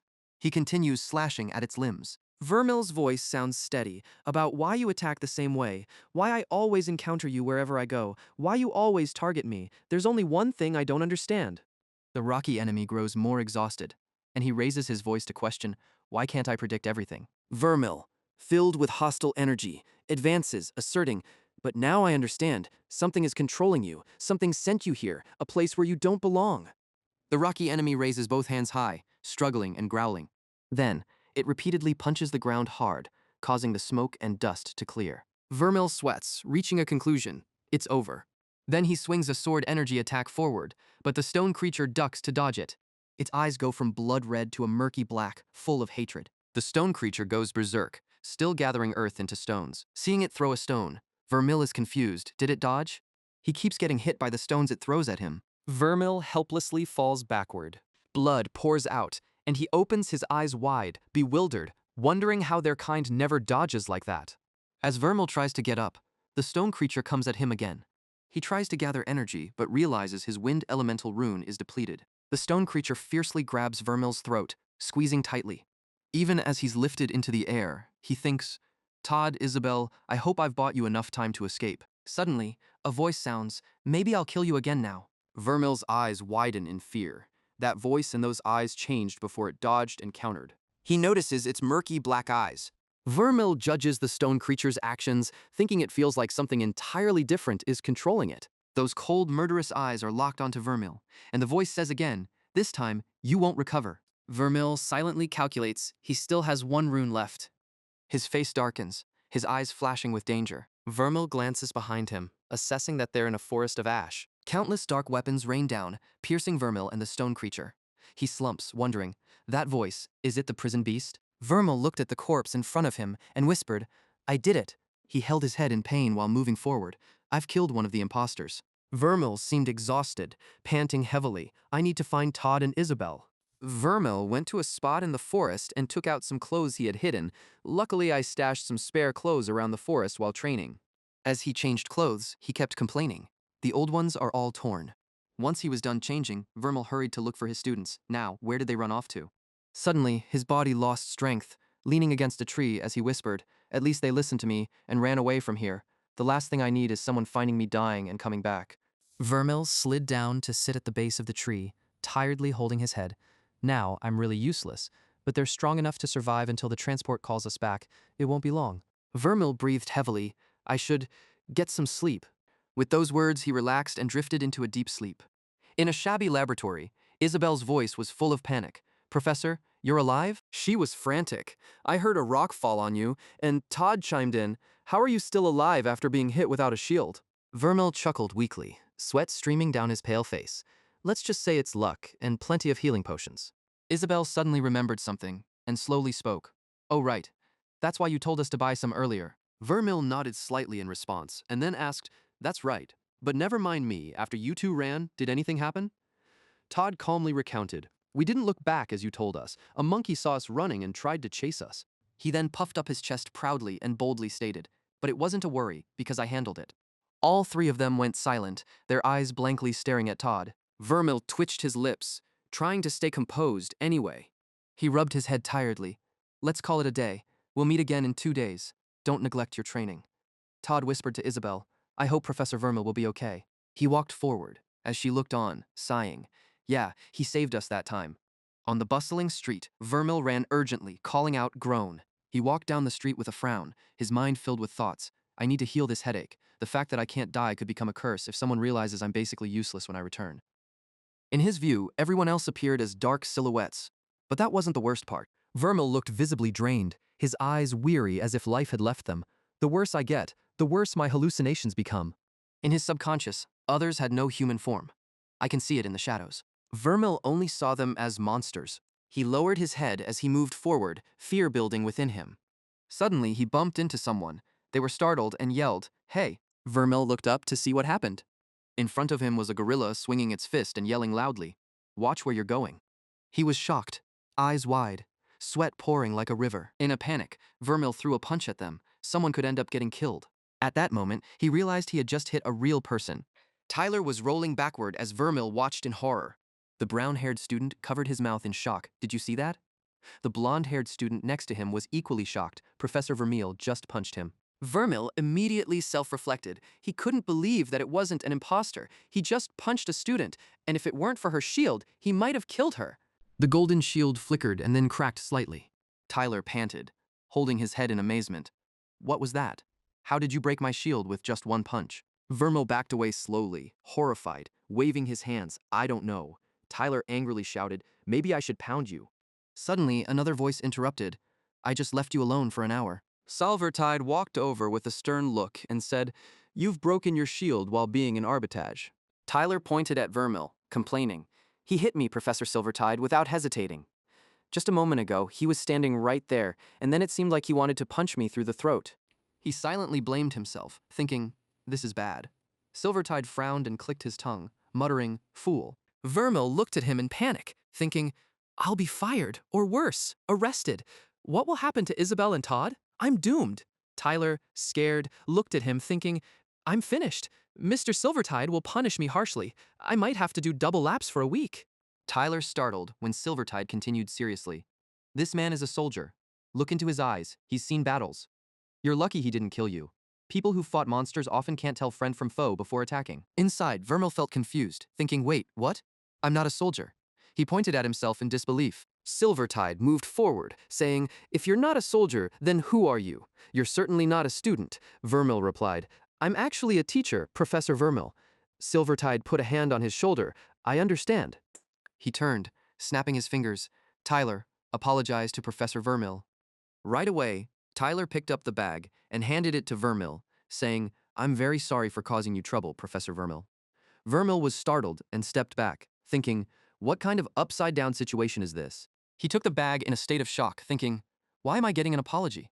Then he tried to sound calm. No one got hurt. Vermil held his head and ran off, saying, Sorry about your shield, but I really have to go. Silvertide politely responded, We hope to see you again, Professor Vermil.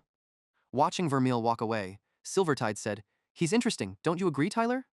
Tyler replied politely, Interesting?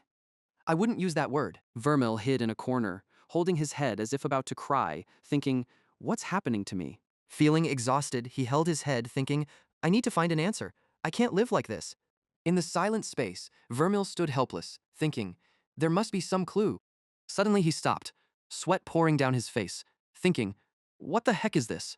In front of him were red, murderous eyes. Those eyes, I recognize you. Vermil held his head in extreme pain, thinking, these hallucinations, the wounds affecting my soul, it's because of you, isn't it? Suddenly, from outside, there was a knock on the door. Professor Vermil. The person looking for him was Richard, who kept knocking and said, we need to talk. Vermil slowly opened the door, just enough to peek and smile at Richard. Why the sudden honor of your visit, Richard? But inwardly, he was thinking, why him, of all people? What's he up to? Richard slightly opened the wooden door and leaned in. Someone told me to check out your odd behavior, but I happened to meet Professor Silvertide on my way here. Vermil replied, slightly startled, oh, I just had the chance to meet him too. Richard sighed and slowly extended his hand forward, calmly asking, do I need to check your mental state again? Attempting to murder students is clearly worse than being someone like you. Facing this scrutiny, Vermil could only manage an awkward smile. I don't think that's necessary. Earlier was just a small misunderstanding. I'm doing fine. Richard nodded slightly and replied calmly, good. I don't like your father paying attention to me, especially since it was unlucky enough to treat you. Vermil, I believe even you're smart enough not to make yourself interesting to him. He wondered, Vermil's father? What's he talking about? But he waved and feigned cheerfulness. Noted. Goodbye for now. Richard suddenly stuck a foot in to stop the door from closing. Wait a moment. He handed over a bag of coins, your last month's salary. The school asked me to give it to you since you hadn't picked it up. Vermil put on a dumbfounded face. Thanks. Richard turned away, grumbling as he walked. Pick it up yourself next time. I'm not your errand boy, and tell your delusional father I'm not dumb enough to anger his precious son. I don't know anything. Vermil looked worriedly at the shiny bag of coins in his hand. What was that about? Was he warning or threatening me? He stepped back into the room, thinking, anyway. I wonder how much one of these will be worth, Vermil thought, with a smug smile, hands on his hips. A few days later, Isabel and Todd sat in class, their faces full of worry. Isabel bit her nails, sweat dripping down her face. She kept tapping her feet on the floor, clearly restless. Suddenly, Isabel turned to Todd and snapped, "Do you think he'll come? Isn't he recovered yet?" Just as she spoke, Vermil soared in and crashed into the tower. He calmly stepped down from his vehicle, and Todd, seeing him, cried out in alarm, "Hey!" He looked up, startled. "What the heck is that?" Isabel was hopeful. "Is that?" Vermil waved his hand, signaling, "Step back. I'm getting ready to fly down." Hearing that, Todd's mouth fell open. Did he just say fly? Isabel's eyes widened. Looks like he's okay now. Vermil got into position, grinning with excitement. "All right, here I come." He then plummeted down, landing with a force that sent up a cloud of dust. Isabel coughed from the dust. "Professor, are you okay?" Todd frowned helplessly. Out of all methods, why choose that way to enter? Vermil proudly placed his hand on his vehicle. "I'm still getting used to it, but this thing's truly awesome." Todd scratched his head at the sight. "This is the ugliest flying sword I've ever seen." Isabel handed him a bouquet with a letter. Vermil, still in a daze, asked, "What's this?" She turned away with feigned indifference. "Just flowers and a card, to thank you for everything and for saving us." Todd puffed his chest with pride. "The card was my idea." He gazed at the bouquet for a long while. Then he opened the card, concentrating on each word. Vermil felt so touched he was on the verge of tears. "Thank you both." The gesture reminded him of two former students. Vermil pulled out a notebook from his bag. "I actually have something for both of you too. You once said you didn't have the resources of a noble family." He handed it to Todd. "Now you do." Todd exclaimed in surprise, "Your magic tome, Professor? And it even has Linwick runes on it." Isabel, incredulous, said, "Joking like this isn't funny." Vermil hugged the bouquet, smiling proudly. "I promise it's not a joke. I will do what I can to support you both." Isabel awkwardly scratched her head. "Your family will kill you for sharing their secrets." Todd was thrilled. "This is amazing, Isabel. We'll get higher level runes now." Vermil laughed loudly, trying to hide his unease. "Just don't let anyone know, okay? I hope you'll replace one of the lower level runes with a higher one in the next class." Todd jumped for joy. "You're the best, Professor. High level runes, this is incredible." Isabel, puzzled, asked, "I don't mean to sound ungrateful, but why do you keep risking yourself to help us?" He was sweating nervously. How is this any different from a teacher giving their student a shield? On the other side, Todd kept dancing. "Should we use fire, maybe?" Isabel frowned and explained. "Those families usually pay for them." Vermil acted like he didn't care and waved his hand dismissively. He leaned on his sword and continued, "Now I need to go somewhere, so when you're done, just leave the magic book on my desk. If anyone asks, just say I forgot it there." Vermil held a bouquet and sat on his sword, smiling as he waved goodbye. "See you in the next class, and enjoy your new runes, Todd," he said enthusiastically. Todd was excited, spreading his arms wide. "Yes, thank you, sir." He cheerfully sped toward the opening he made when he first arrived. But the sword didn't listen and flew towards a window, shattering it. Vermil was still having trouble controlling his ride. Up, and away," he muttered. Todd watched, frowning. That teacher is something else. Isabel was equally surprised. If his family doesn't kill him, that sword might. The scene shifted to Building A. Moxie was carrying a huge stack of books. She walked past a room. Suddenly, Moxie noticed something and poked her head out to ask, "What are you doing here?" Vermil was sitting alone in the classroom, dirty with mud, smiling as he replied, "I'm here to see you teach." Moxie frowned, irritably lifting her lip. "Why?" Despite her anger, he calmly continued, "So I can learn.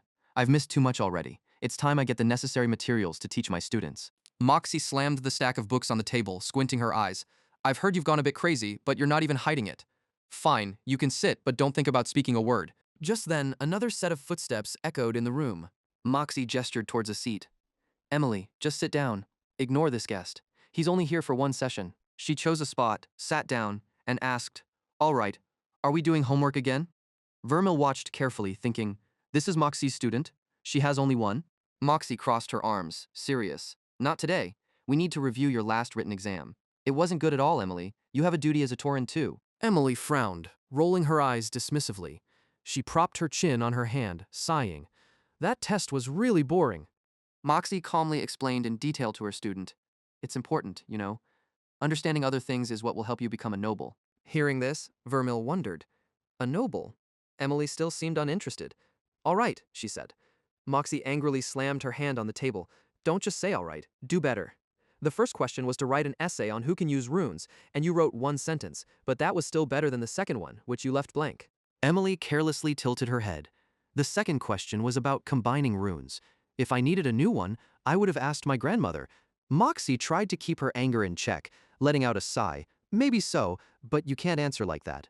Moxie seemed furious, crumpling the paper in her hand. For heaven's sake, Emily, I even gave you a point-scoring question, and you still got it wrong. How could you miss one of the four great families? Emily frowned, mumbling while counting on her fingers. I listed them all King, Heron, and Tauren.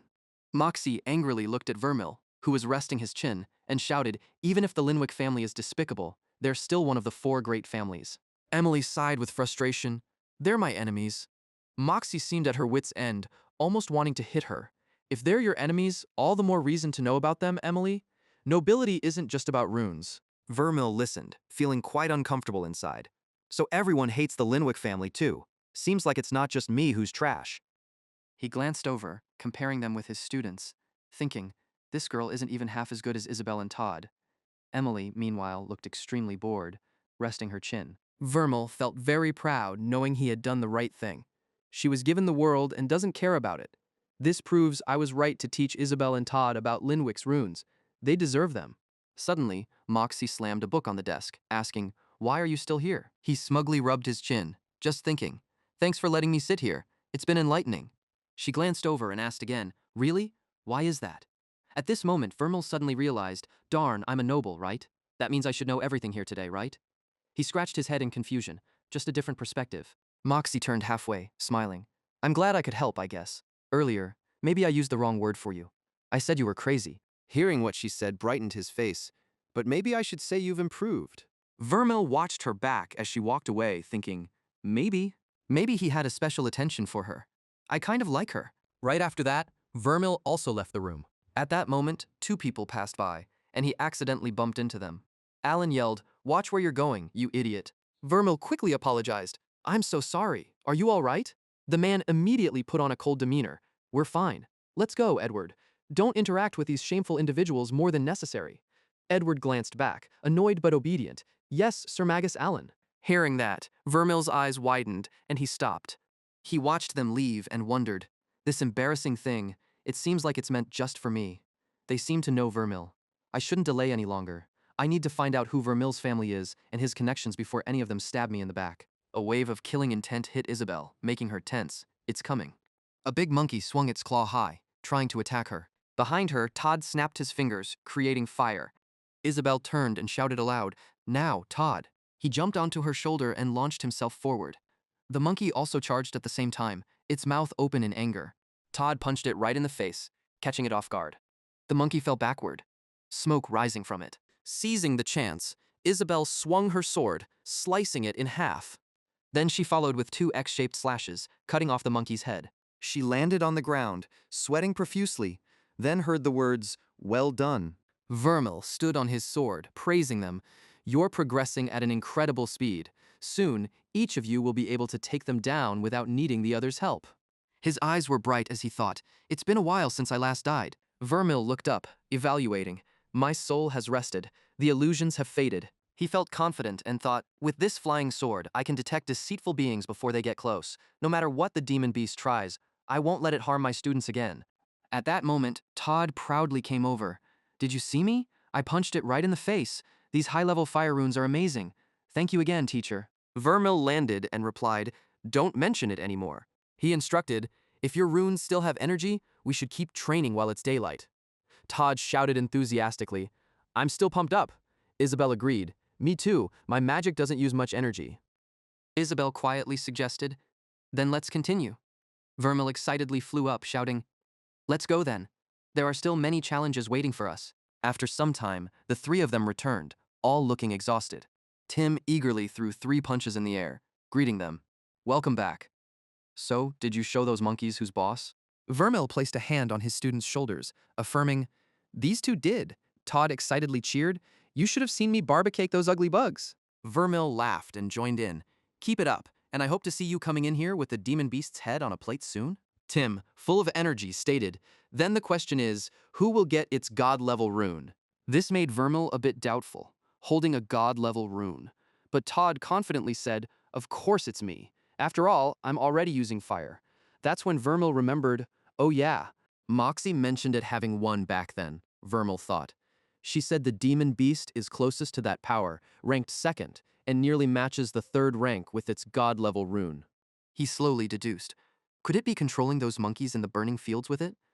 It just gives me more reason to kill it. Then Vermil turned to leave. Keep it up, you two. See you in the next class.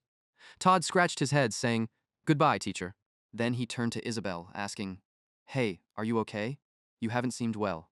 But she coldly turned away, I'm fine. Todd was a bit confused and wanted to ask more. Are you sure? But Isabel suddenly pushed his hand away, shouting, I told you I'm fine, Todd. Angrily, she walked away, saying, I'm going to class. See you tomorrow. Behind her, Todd was left wondering, is it because of what I said? The scene shifts to the arbitrage library. Isabel reached for a book on the shelf, thinking, this is too much. She muttered continuously, Todd, my family, those damn nobles. Isabel bit her lip in frustration. Before, I thought it was just a dream, but now I am truly getting stronger. Wiping away her tears with confusion. Damn it, Professor, why are you from Linwick? Meanwhile, Vermil was also searching. Good thing there's no librarian now. How am I supposed to find books on the demon beast and the Linwick family? I need to find out who's in my family so I know whom to avoid. Those who really understand Vermil will quickly realize I'm not him. Vermil tiredly walked down, mumbling, with faith alone, right? Maybe I should come back tomorrow. Suddenly, a voice called from afar, Hey, country boy! He turned back with slight irritation. What now? Don't shout in the library, please. But that shout kept echoing. I know who you are. If you meddle with my family again, I'll treat you like your father. Vermil thought to himself, no matter who it is, that's the most arrogant voice I've ever heard. Then he glided past the scene unfolding. Vermil, sweating nervously, realized with wide eyes it was. It was Edward making a violent threat. Don't come back, or I'll show you what real magic can do. He approached, calling out, Hey. The person turned, slightly confused, questioning, Vermil? Vermil, filled with anger, moved closer and ordered, Stay away from her. He gritted his teeth, barely controlling himself, and hissed immediately. Edward, seeing Vermil become more aggressive, kicked at Isabel and taunted, You said you were alone, you lying witch. Immediately, he used his power to attack. Edward was quickly pushed back, but was protected by a shield. Edward laughed and pointed mockingly, Using magic against me? You're dumber than her. A rank 1 teacher? Truly pathetic. While Edward was holding his head, laughing, Vermil got close and scolded, You're quite the talkative punk, aren't you? Edward mocked derisively, Do whatever you want, you can't even break my shield. She witnessed this scene, worriedly calling out, It's okay, Professor, don't get yourself hurt. Vermil's face darkened as he replied, Not now, Isabel. This student needs a lesson. He turned sharply, ensuring, I'll make sure this guy never sees the light again. Edward continued to taunt, A rank 1, acting all tough, your shield won't even. Suddenly, Vermil landed a punch, punching right through Edward's shield. Watching Edward fly backward, nose bleeding, Vermil calmly complimented, Nice shield. Edward, scared, backed away yet still threatened. I can't believe you just did that. Do you know who— Vermil, uninterested, interrupted. All right, stop talking. I don't know who you are, so I can dismiss this as a misunderstanding. He crouched, threatening Edward back. But if you snitch on me, I'll kill you and take care of the problem. Understood? Vermil reached out a hand and gently reminded, This is the time for you to run. Then he moved closer to help Isabel. Are you okay? She couldn't help but smile and exclaim, You're crazy, Professor. Vermil smiled and assured, I'm just doing my duty as your professor. Besides, if the kid wants to learn, how can I refuse a curious mind? Isabel wiped her eyes and expressed, You're really crazy. I can't believe you punched a member of your own family for me. Hearing this, his hand froze. Vermil blinked, dumbfounded, mumbling, Wait, huh? She couldn't help but feel puzzled. Wait, you really don't know him? By now, Edward had run off hurriedly. He fearfully glanced back at Isabel's introduction. That's Edward Linwick, the only student at Arbitrage with the main family bloodline of your clan. Edward shouted out a threat. Vermil, you scoundrel, I'll have Magus Allen kill you for this. Isabel couldn't believe it and shouted, How can you be so relaxed after hitting someone from your own Linwick family? They don't forgive easily. Vermil shrugged casually. Technically, I had no idea who I just punched, and he did ask me to teach him a lesson. I was just doing my job. Her face darkened as she smirked. You know that excuse won't work. He responded calmly, I'll be fine. I'm more worried about losing that book. Do you think there's a second one, Isabel? She looked at him puzzled. Why would there be two copies about a lineage? This isn't the Linwick territory. Hearing that, Vermill's face twisted. I see. So why do you want to learn about my family? She avoided his gaze, hiding her reasons. It's just for the exam. Many noble families will be there, and I heard the Linwicks are coming too. Isabel's eyes flashed with a hint of hatred. I want to know which students belong to them. Vermill easily noticed her expression. Her interest in the Linwick family wasn't just curiosity. He started walking. Let's go. We should leave before someone comes looking for us. Vermill cautiously asked, By the way, where is everyone? Isabel slowly explained. They're waiting at the noble houses, trying to become servants to gain access to the runes. He responded, That sounds sensible. Why aren't you doing that? She muttered sadly. My family is blacklisted. The two became awkwardly silent for a moment. Reaching a corner, Vermill said, Oh no, I think I know where everyone's headed. He asked Isabel in confusion, Do you have a safe place to go? At least until this Linwick punch issue settles? She was baffled. Why are you asking me? I wasn't the one who punched him. Deal with it yourself. Vermill tried to reassure himself. I'm an adult. I'll be fine. Looking at the crowd outside, he assessed, Are those the nobles? Isabel is right. I need to stay low. I don't want to run into more family members, especially now. Besides, they seem suspicious. Having thought about it, Vermill turned and waved. Go now. See you in class tomorrow. Isabel called him out directly. You're always late. He added a reminder. If you find that book again, let me know. She agreed. All right. Once alone, Vermill started thinking, Sorry, Isabel. If my family is here, you shouldn't be. He remembered Edward's threat. I know who you are. If you mess with my family again, I'll treat you like your father. Vermill began to realize there seems to be a dark history. I need to know about it if I really want to protect my students, and I don't know what the Linwicks will do about Edward's incident. Since the library isn't an option, I only have one choice left. I hope she's home. After a while at Moxie's place, she crossed her arms, examining him. Really, seeing Vermill's wide grin, Moxie was slightly irritated.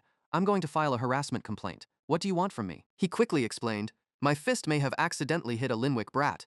After saying it, Vermill just quietly watched Moxie. Finally, she stepped aside and invited him in. Come on in. He cheerfully entered, thanks. Looking around, Vermill assessed she definitely put more effort into decorating than I did. Moxie came from behind, asking, Finished admiring yet? He pointed to the door jokingly, Not yet. Your decor lacks a pile of papers on the floor to protect against robbers. On a whim, Vermill gestured again. Really, there are no papers there. Moxie gave him a helpless smile. Then she cleared her throat, changing the topic. Forget it, let's continue your story. Part of the reason I let you in is to tell you how screwed you are. Vermill complained. That guy was harassing my student. I told him to stop, and he asked me to punch him. He let out a sigh and confirmed, So I did. After hearing this, Moxie got mad and scolded. That's it? You make it sound so incomplete. At least tell me his name. Vermill replied simply, Edward. Her face fell as she asked, Edward? He's one of the main branch members of your family, right? He could only shrug. Not really sure. Moxie helplessly held her head, mumbling, His shield must be level 2. You should have known that since he's your relative. How did you punch through it? Vermill remained remarkably calm, clenching his fist. I punched him. Her eyes changed slightly, questioning him. What did you say? He threw a punch and explained, Punch, like that. Moxie wanted to yell, I know what a punch is, you idiot. But how did you punch through his shield? She suggested, Actually, try punching me. Vermill was confused. What? But what if I... Moxie confidently insisted. You're level 1, I'll be fine. Go ahead, punch me. So he started gathering energy into his hand. Since you said so. Vermill's eyes suddenly changed, and Moxie was a bit stunned by the sight. When he swung his punch, she instinctively dodged her head to avoid it. Moxie frowned, annoyed. What did you just do? Vermill calmly retracted his hand, mumbling.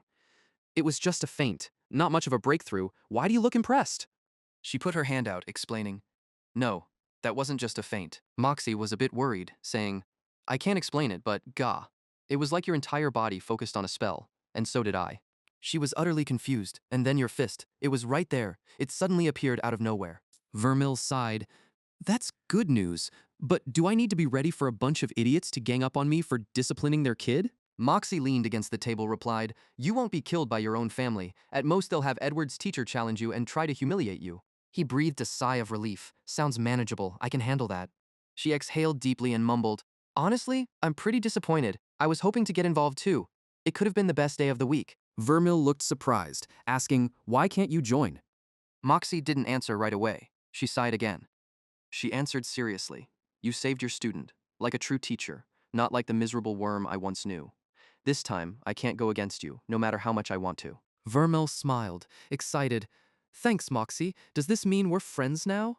Unexpectedly, Moxie turned around as if she wanted to throw up. Oh no, don't say that again or I'll throw your head into the wall. Now get out of my room. Meanwhile, someone was slowly climbing the stairs in the turret. Tim was sketching a map and said, Welcome to the transport turret, may I send you anywhere? Seeing who it was, he was startled. Sir Magus Allen, what an honor to see you. Allen gravely asked. That name, Vermil, he comes here often, right? Tim replied honestly, yes. He slammed his hand on the table, ordering, Good. You must inform me when he leaves. After saying this, Allen turned and left, threatening, We'll organize a welcome party for him. Tim was sweating and kept biting his pen. He felt helpless hearing the shouting from outside. Then the teacher hit him. The teacher is amazing. Todd walked beside Vermil, nudged him, and said, Man, I wish I was there to see it. Vermil calmly replied, He asked for it. Literally. Tim felt a bit confused. No, Vermil showed up. He remembered Allen's words. You have to tell me exactly when he leaves, in case he's off guard. Vermil happily approached and called, Tim, same place as always, please. And Tim cheerfully answered, Of course, you're always at the usual spot, so I've prepared it. You're so predictable. Vermil laughed and said, Highlight of my day. Tim laughed out loud, holding his stomach, and said, Right, my favorite part is when you come by almost the same time regularly. This made Vermil pause for a moment. Thanks. Inside, he couldn't help but worry. He still doesn't get it. Then Tim tried giving a hint. You're just too predictable. Vermil acknowledged a bit of the problem. I'm not ignoring your warning, Tim. Someone's watching me, but if I change the plan now, they'll know you warned me. I don't want to put you in danger. Then he heard Isabel calling from above. Are you coming, Professor? Vermil slowly turned and answered, Yes, sorry, I'm on my way. Tim helplessly reminded him, Take care, Professor. Don't want you exhausted when you return. As he climbed the stairs, Vermil replied, Thanks, Tim. See you in 24 hours. Take care of yourself. He bent down and drew a line on the map responding, You too. Then, Vermil and two students went inside. Vermil became cautious. If someone knows when I leave, they could be waiting for us. I need to be careful. Isabel worriedly asked, Are you okay, Professor? Vermil replied calmly, Yes, I'm fine. He began planning. Maybe I can use my vibration glyphs to sense people's breath in the air. Vermil told Isabel, just a bit distracted, but kept calculating in his mind. Or I could try using separation glyphs to find a combination that allows me to do that. Suddenly, Todd pointed and yelled, Monkeys ahead, I'm claiming them first. Isabel questioned confusedly, Are you being ridiculous? There's nothing there. He proudly held up a ring. There is if you look with something other than just your eyes. Todd started bragging about his knowledge. All of the teacher's classes are about making us think differently, right? Isabel thought annoyed. Just because the professor hit his head doesn't mean you have to follow his footsteps. He kept talking. One of my glyphs is the heat glyph. Todd explained. I used to think it was just a weaker fire glyph, but people are warm, right? And so are monkeys. Vermil was excited and praised. You use the heat glyph to see warmth from living creatures. That's amazing, Todd. Inside, Vermil was thrilled, and more importantly, it means no one's here. Todd would see them if they were. Perfect. Then Vermil stopped in surprise when Todd snapped his fingers. So I can start practicing on my own now. Isabel tried to advise, Are you sure about that? Isn't that a bit dangerous? But he calmly replied, We've got only 2 weeks until the exams. You're the one who said we need to work harder. She hesitated, wanting to say something. Well, but... Before Isabel could convince him, Todd pulled out a potion and stated, I have healing potions. As long as I'm nearby, I'll be completely safe. Vermil crossed his arms and nodded. He's right about that. Isabel asked incredulously. He's right? Vermil advised, Todd, if you want to go out on your own, I won't stop you. Just don't go far and yell if you need help. Vermil had his own thoughts. If someone was planning an ambush, it would have happened when we arrived. They didn't, so they'll wait for us when we return. No need to interrupt the kids' training now. Todd agreed enthusiastically. Yes, great, Professor. See you after I crush more of these furry creatures. Then he strode forward. Vermil patted Isabel's shoulder reassuringly. Don't worry, he'll be fine. She sighed and replied, I know, but what if something unexpected happens? I've seen him accidentally tie his shoelaces together. Vermil shrugged. Luckily, his shoes are already tied, so that thread is gone. How old was he when he did that? Isabel responded immediately. 8 years old. Vermil comforted. He's not 8 anymore. Todd might be clumsy, but he's a very capable mage, and so are you. Isabel said no more and began training. She drew her sword and slashed off a monster's head. Afterwards, Isabel stood still and took a deep breath. From afar, Vermil approached and said, "You'll have to get used to that, you know." She frowned and asked, "Get used to what?" He bluntly exposed, fighting while you're worried about someone. Isabel turned away. I said I'm fine. I just don't want my classmate to lose his life. Hearing this, Vermil smirked. A very fitting answer, if you genuinely believed even a word of it. She yelled. What do you want me to say? He's just a classmate. He shrugged and teased. Yeah, more useless words.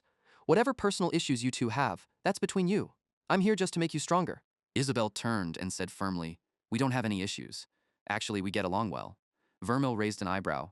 I thought you were just classmates. She crossed her arms, annoyed. What's your point? Vermil replied seriously. I'm giving you the answer straight, Isabel. Don't get defensive about something that's not necessary, at least not with me. She sighed and mumbled. But how can I just stop caring like that? He confidently responded, You don't have to. You just need to get used to it. Vermil thought to himself, Lucky for me. Everyone I've ever loved died a long time ago. Isabel followed him and said, I understand what you're saying, but it's not easy. Besides, we're just classmates. After this year, we might never see each other again. Vermil turned his chin thoughtfully. Right, that's why you've known him since he was 8. I didn't know graduating from my class means ending a childhood friendship. She said sadly, You don't understand.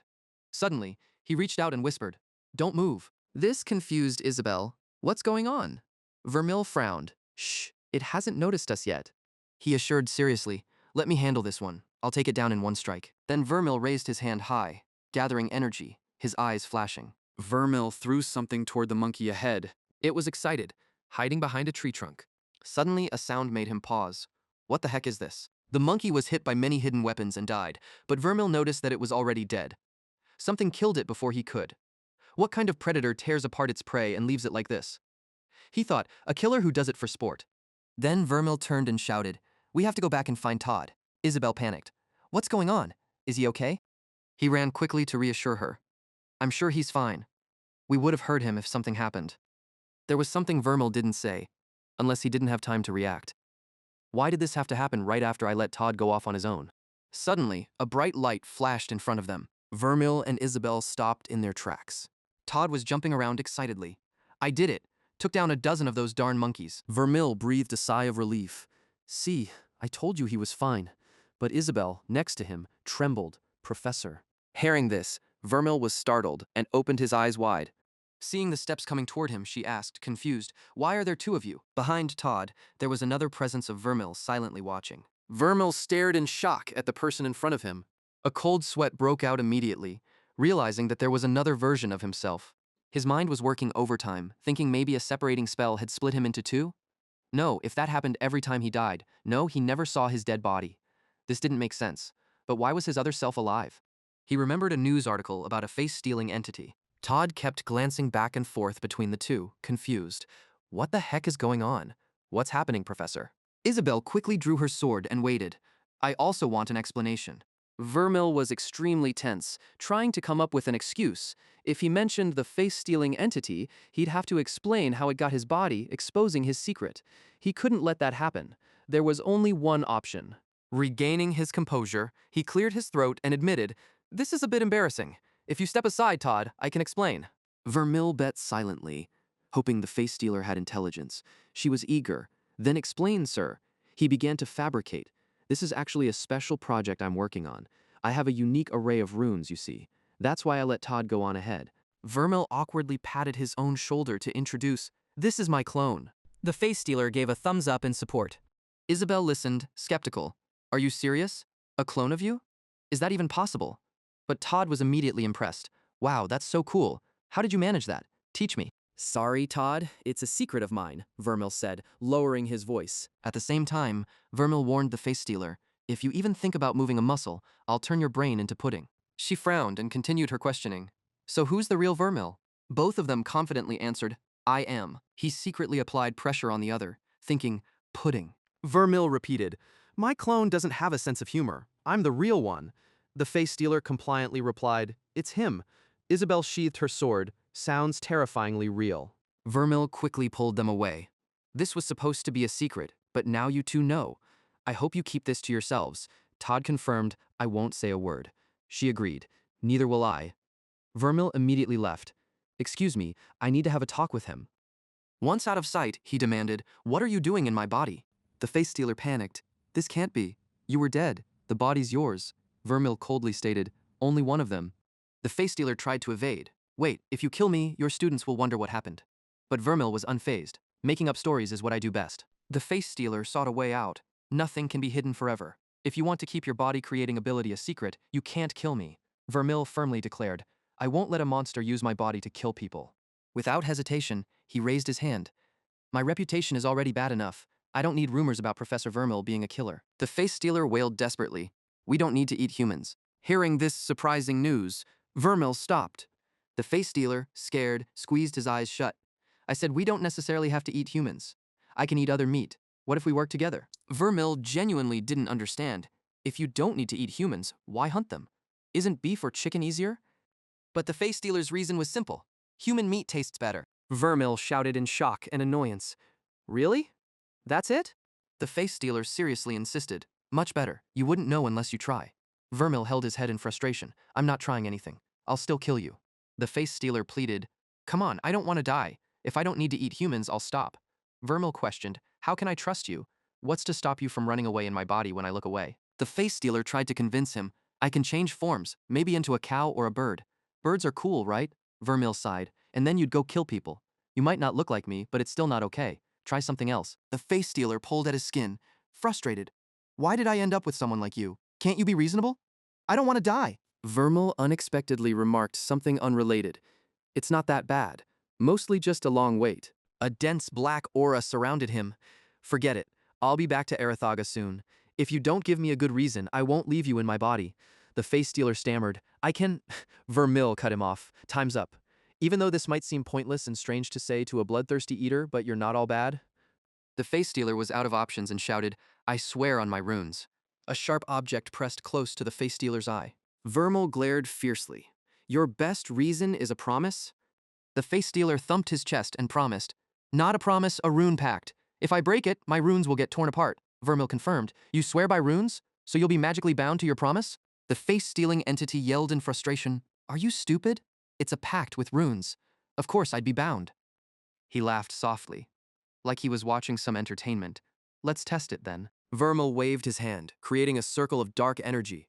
"I swear by my own runes that if you don't follow my words precisely." His eyes lit up with a golden gleam. "I will kill you." Immediately, Vermil felt himself being bound. He took a deep breath.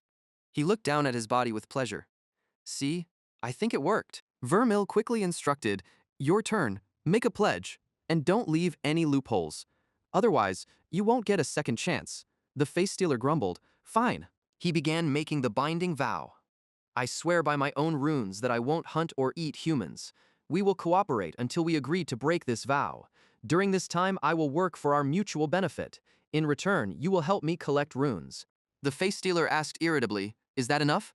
Vermil rubbed his chin, thinking, "Sounds reasonable. At least I don't see any loopholes." He reached out to conclude the agreement. "All right. Who knows? Maybe we'll develop a good partnership." He sighed heavily with frustration and helplessness.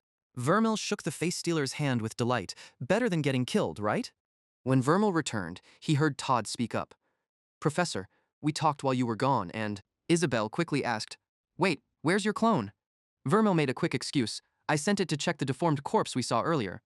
He jumped down from the tree. "Isabel told me about it. Do you think it got killed by another monkey?" She confidently asserted, "It was definitely killed by a human." He thought to himself, "Probably the face stealer." Vermil pretended to be tense and sighed. "I'm not sure what it is, but I hope my clone finds something. Get ready, we'll be pulled back to arbitrage soon." Isabel was really sharp, noticing, "Why do you seem worried?" He gave a grim smile, saying, "Because I have reason to suspect there's a party waiting for us there, the Edward case." Meanwhile, Edward was waiting outside. "Are they back yet, Magus? I'm bored. I want to see you make Vermil beg for forgiveness from me." Alan frowned slightly, looking nearby. "Patience, Edward. They'll be back soon." The tower keeper ensured it, didn't he? He called out a familiar name, Magus Moxie. As Vermil showed up, someone was already waiting for him. Alan arrogantly confronted him. "Vermil Linwick, I've heard you had an argument with my student." Vermil tried to hide his tension. "I don't know what you're talking about. Edward just asked me to demonstrate something. I was only doing what she wanted." Edward immediately got agitated. "That's a lie," he interrupted. "Enough, Edward. Stop pretending. Vermil, even someone not from the main branch of your family like you is letting your ego get out of hand. Vermil calmly reasoned, the only thing out of hand is your student. I can't just sit by while my student is attacked. But Alan had the nerve to say, even if Edward attacked your student, it's not for you to punish her. With a sneer, Vermil said, sorry, I didn't see you stopping her. From my perspective, I saved you from the embarrassment of having to apologize. Edward agitatedly shouted, pointing fingers. You can't let him get away, Professor. He broke my nose. Do something about the Linwick family's black sheep. Alan's gaze turned icy, and he scolded his student. Watch your words. We'll discuss this later, but the family rules are clear. When Vermil heard those words, he frowned. Family rules, he muttered, turning swiftly. Any insult to Edward's honor can't be ignored. This isn't for you to meddle in. Vermil clenched his fist. All right, let's get to the point. What do you want? He boldly replied, a duel. Alan opposed again. A duel doesn't suit the level of offense. It happened between Edward, you, and your student. Bring her here. Vermil shook his head. No. Alan was shocked. What? Vermil repeated. I said no. She won't be coming here. Edward blamed impulsively again. But she's the reason I got punched. Vermil firmly stated, no, you're the reason you got punched. Alan grinned slyly. You're refusing a direct order from a superior? Fine, if you won't bring her, we will settle this in the test. Vermil calmly confirmed. There won't be a duel in the test. But Alan said, not a duel, but a competition. Alan directly laid out new rules. The strong always hold power. The student who kills more slashers wins. When Edward wins, your student has to apologize. Vermil quickly agreed. All right, we'll take that challenge, but when Isabel wins, you'll give her a high-level rune from your treasury. Alan was about to object. This argument isn't worth a high-level rune. But Edward jumped in. 3 runes even. No way I'll lose. Alan angrily snapped. Shut up, Edward cringed. Yes, sir, Alan thought, sweating cold. He finally conceded. If your student wins, I'll provide a high-level rune.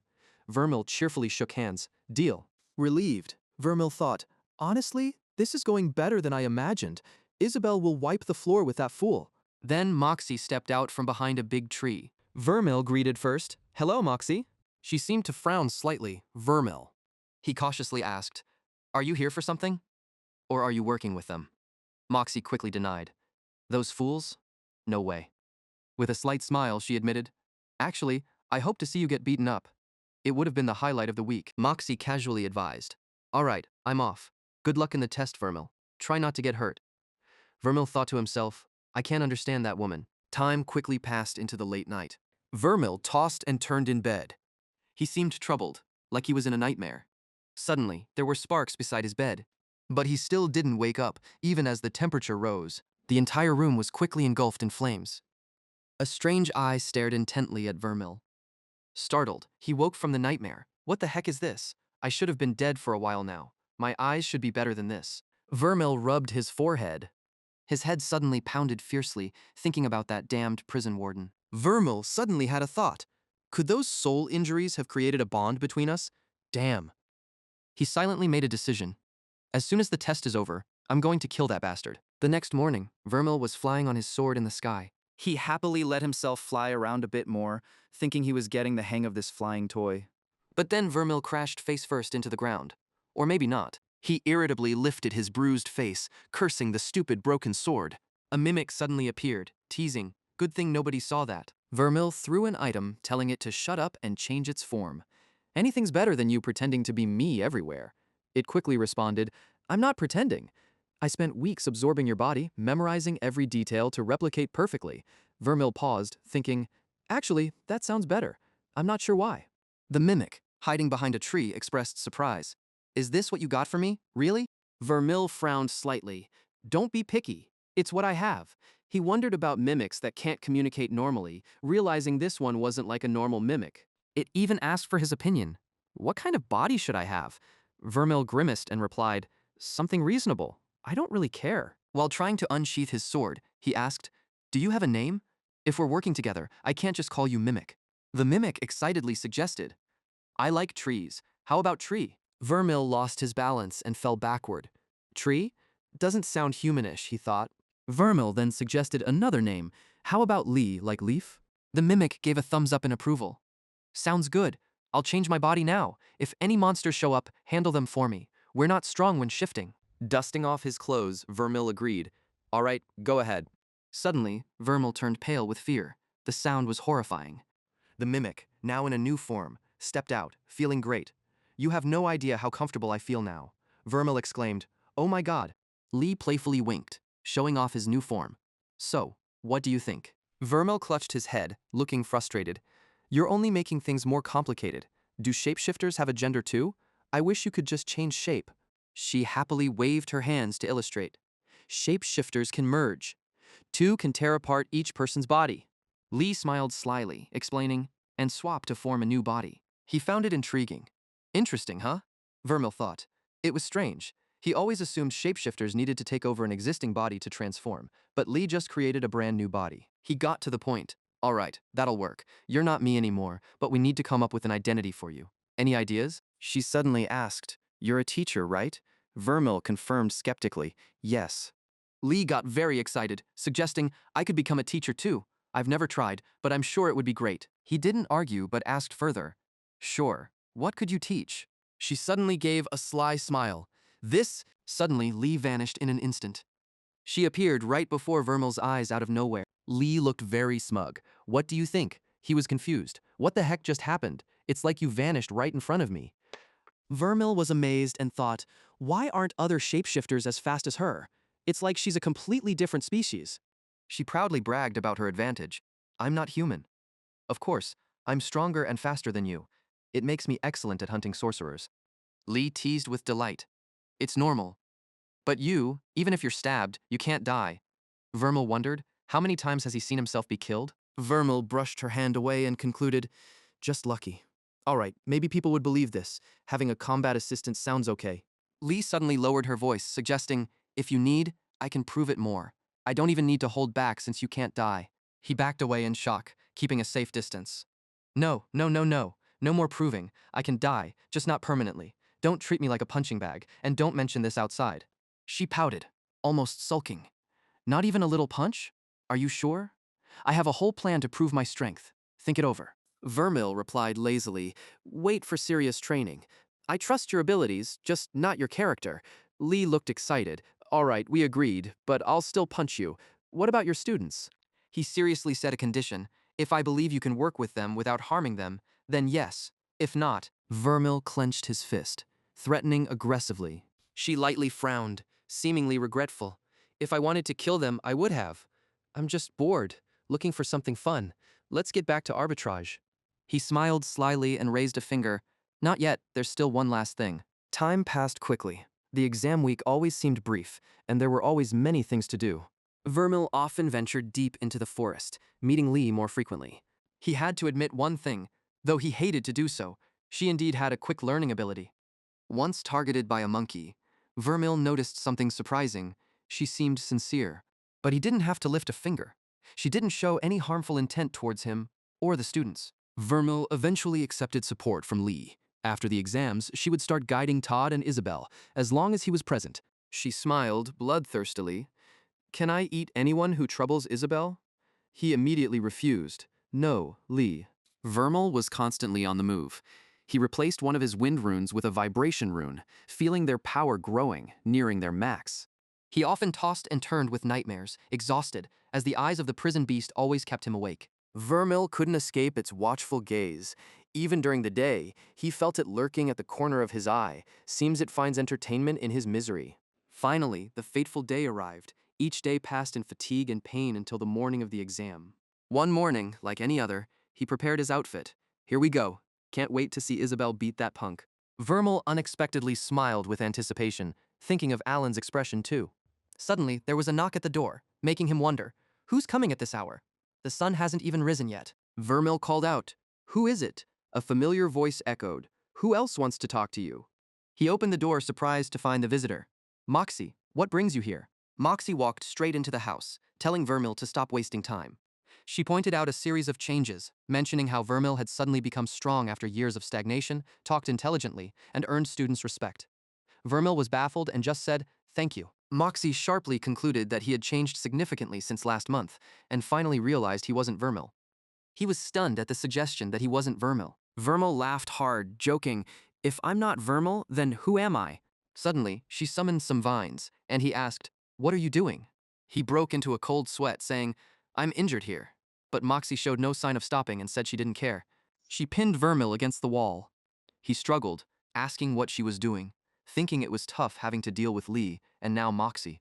However, he refused to just take it and fought back. Vermil retaliated without hesitation. Moxie saw his decisive move and commented that Vermil wouldn't normally think of using magic against her.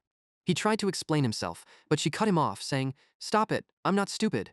Moxie seriously suggested that others might have noticed the change too and said Vermil used to be isolated.